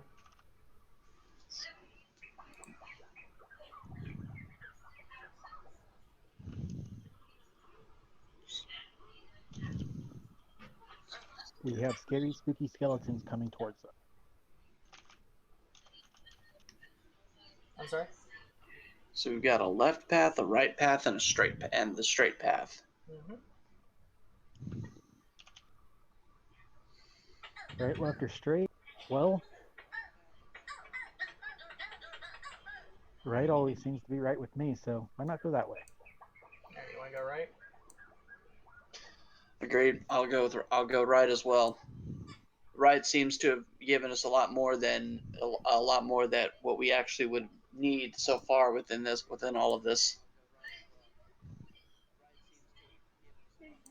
Alright. As you begin to head right, the torches turn back to that vibrant green just before you found the Triton Child. That eerie green light. And as you enter the other room, you see a long hallway, about 100 feet long, about 50 feet wide. Joyce and Michelle. Alright. It's about 50 feet wide, and you see 2 rows of 6 armor statues standing on each side. As you begin to walk through, nothing happens. You make it about halfway through the room. The lights change back to red. As you make your way to the last 20 feet before the door, the lights turn bright red. It is no longer an orange flame glow, it is red light, just pure red light. Who's in leading this party? I believe Who's the one in front? Red's in front? Believe so. I think he was the first one to go up, and then I followed suit after that. Okay, so it's Red, Jupiter, and then Cross, then Darian? Yeah, Sounds I'll good take to a me. pill. Alright. As Red makes his way through the door,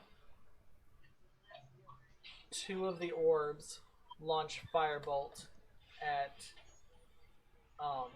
Jupiter right before he makes his way to the archway. Oh shit! So I believe that's a Dex with disadvantage. No, it's an attack roll on me. 16 Oh, hit? okay. Does a 16 hit? Nope. Nope. You 19. manage to see them coming and stop before these 2 firebolts hit the ground in front of you. Boom. You look around to see if anything else is going to happen, and everything goes back to normal. The lights turn back to their regular orange. I move back a little bit to where the armor is. Do these like armored figures, are they movable? They are stone statues.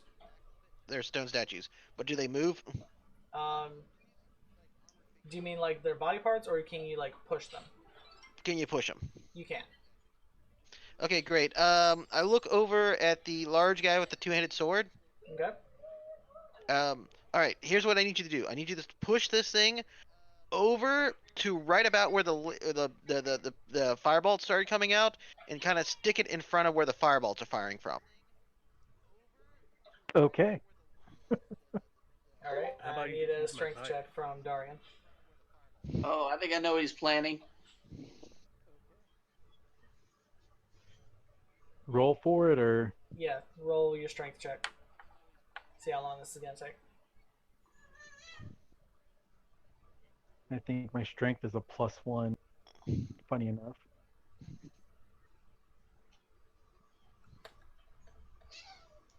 $20.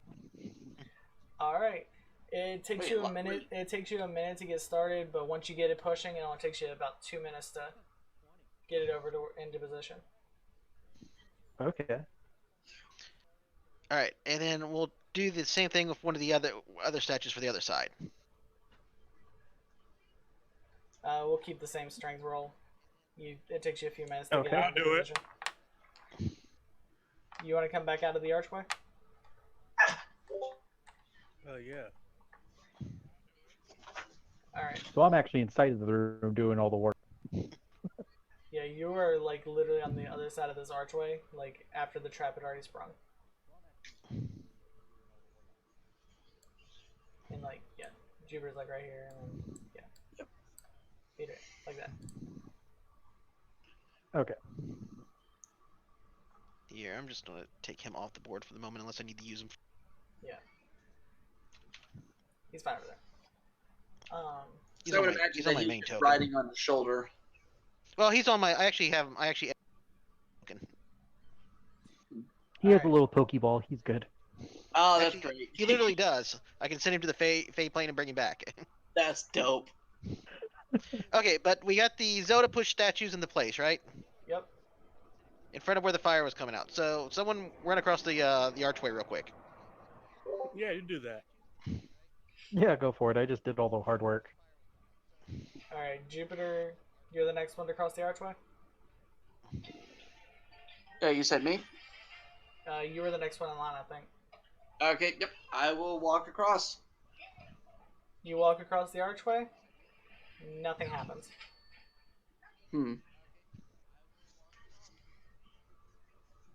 Alright, I will follow him. Alright. All right. Cross. I'm not As getting you left approach behind. the archway, the lights turn that bright red again. And as you Mhm. cross the archway, the fireballs hit the statues, not destroying them, but taking a good chunk out of the heads of the statues.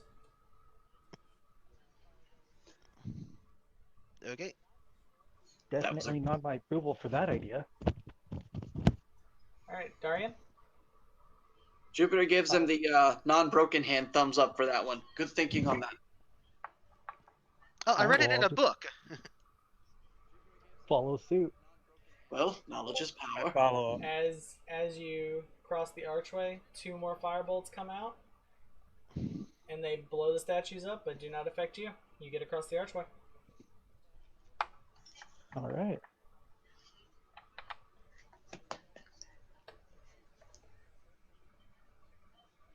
Alright, so you guys are all across the archway. As you walk to the end of the hallway, you have 3 more options. You have to the north, to the south, and continue to the east.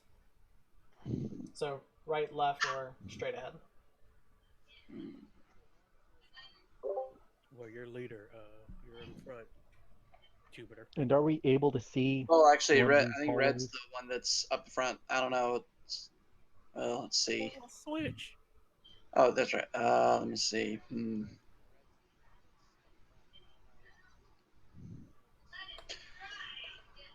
Let's go the straight path. All right. Alright, you guys want to go straight ahead? Yep. Just see what's up ahead on us and see if anything seems out of the ordinary. Alright, you guys get about 30 feet ahead, and there's another path to the right. And then you can also see a stairwell leading down. This one, unlike the one at the beginning of the temple, is actually dry. And it looks like it leads down into a room with a faint red glow. I'll peek into the other room or the other. The other path is just a straight hallway that leads to a circular room.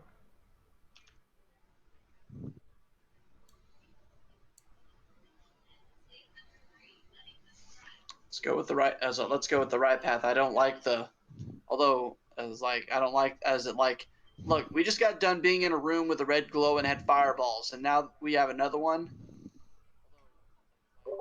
That's true. Alright, we're going So this way. We'll take the circular right room. path. Alright. You guys walk down the hallway. And this room is a little different from the other hallways. There's actually a door about halfway through the hallway that doesn't lead to a room, but is more like a closet door.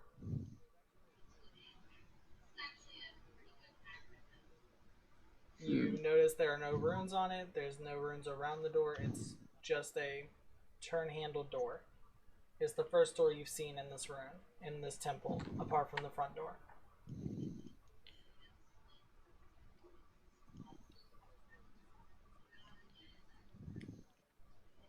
I'm ballsy enough. I open the door. Let's open. Yeah, I was gonna say let's open the door. All right, Where is it front? the door is open, and inside is literally just clothes. Just close. They're Triton formal wear, and if the kid was right, these are 200 years old. But when you pick them up, they have no damage on them at all. They look like they were just folded yesterday. Does it look like they almost kind of had the same kind of pattern like the king's clothes wore before he up and walked away? They have similar markings to the king's armor, but they're just like dress shirts and formal attire. Are they male or You know, female? that's Does it look like it's made for it's all like female tridents or male tridents? They look like they could be for either or. Okay. There's a little bit of both in there. I pick up a set. Anything's better than the pirate garb. So I will stuff a bunch in my backpack. All right. Stuff. I actually want to switch and wear one of these. You can. It'll take a few minutes to get dressed. Well, while he's doing that, I'm going to keep.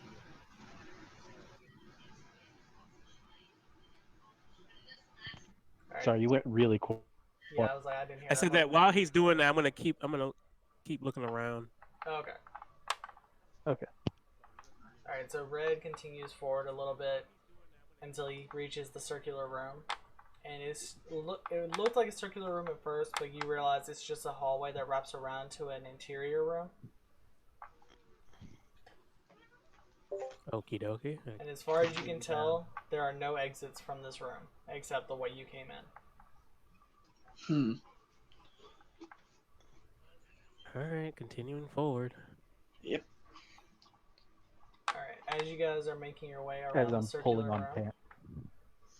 you see the one door that's leading up into the center room, and this faint blue light, like the one that led you here, is pulsing inside that room. Oh crap. It's a faint pulse of blue calming light. But unlike the rest of the dungeon where the air has been chilled and frigid, this light is warm and inviting. It's calming. No, we can see is it something that we can see as billowing out through like the cracks, like the bottom of the doorway? It's just another archway, but you see the light just pulsing against the wall. Oh, okay, so there is no door. It's just an archway, an open doorway. Yeah, Okay. all of these are pretty much open archways. That one closet you saw was the first door you've seen in the entire Okay. dungeon.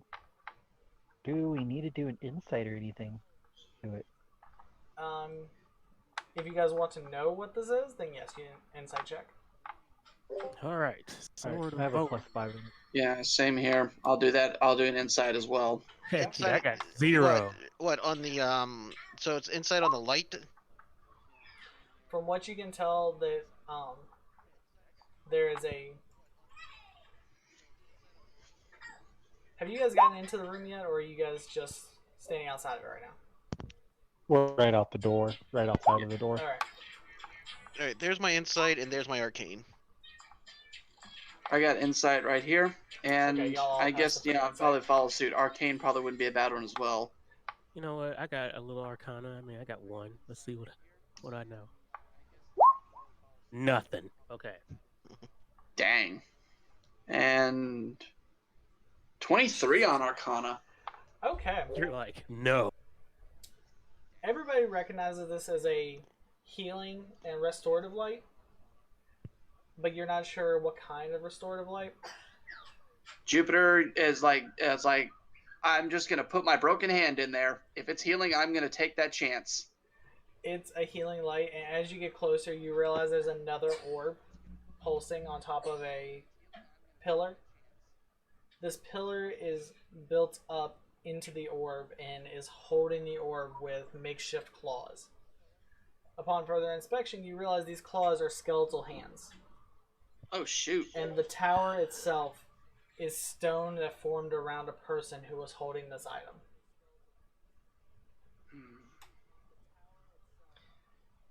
Jupiter, Yeah, as you reach for the light, your hand begins to heal. Yes. Because your hand was broken, you feel it snapping back into place. Oh! Ouch. It is painful for your hand to heal this way. Oh, come on, baby, now it hurts so good. After about 3 minutes of you being in serious pain, the pain subsides. Your hand My is hand's healed. fully restored back to normal. Your hand is fully restored. You just, as it's like, as Jupiter's, as the pain of the bones setting back to where they freaking were. As it's like Jupiter's just motioning his hand for everyone to just kind of step back, and he just starts, just kind of doing a few like punches and punches into the air to test and see just how it is, and if he feels that he's back to normal. And it's like, now as relieved as he is, you said it looks like somebody's holding the orb, right? Is it like a statue or a body? You see the skeletal hands and you see the skull, but the rest of the body looks like Earth has grown up and is holding the skeleton in place. Could I identify the body that's kind of that the Earth is kind of wrapped around, or like the skull? Could I tell, like, maybe if it might have been another trident? Yes, go ahead and make a insight check. Insight. Sight beyond sight, what do thine bird eyes see? They don't see shit. You have no idea what those bones are. Alright, I kind of figured it was a long shot with how the Earth was forming over, and was worth a shot. Like, you can't even tell if it's And you said, sentient. You're just like, it's a body. It's bones. Cadaverific. and you said the orb's just like the one we got before? It is similar, but instead of being cold and frigid, it is a soft, warm light. Okay. But it's locked into these bones, right? The bones are holding it tight, yes. The bones themselves have not petrified, so they're just like bones. Okay.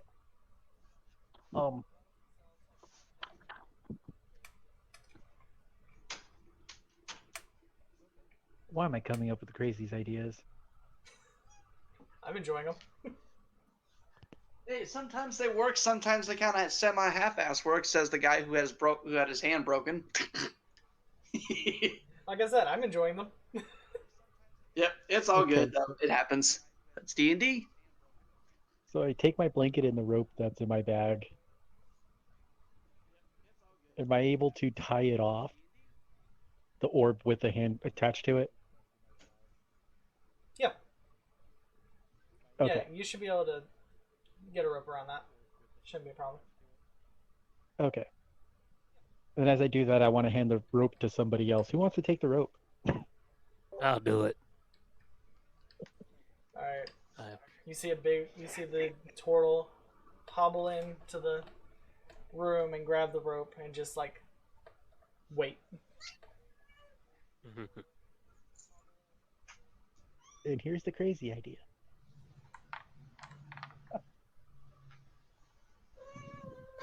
When I connect with this, you pull as hard as you can and catch the orb.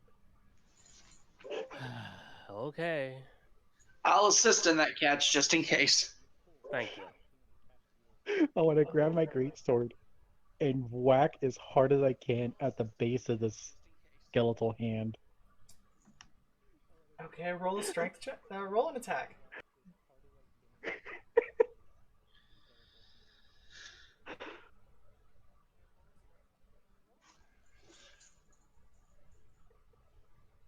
13. You smack at the skeletal hands. Your blade goes through just fine, and the orb bounces off your blade like a baseball. And Red and Jupiter go and catch the orb. Sweet. So what is it? A sleight of hand? No. Y'all just catch it because you guys have the rope attached to it. That should be fine. Okay. As you guys catch the orb, the stone that was around the skeleton crumble. All like that solid stone pillar just crumbles to the ground, revealing the full skeleton. The skeleton is still standing in that position.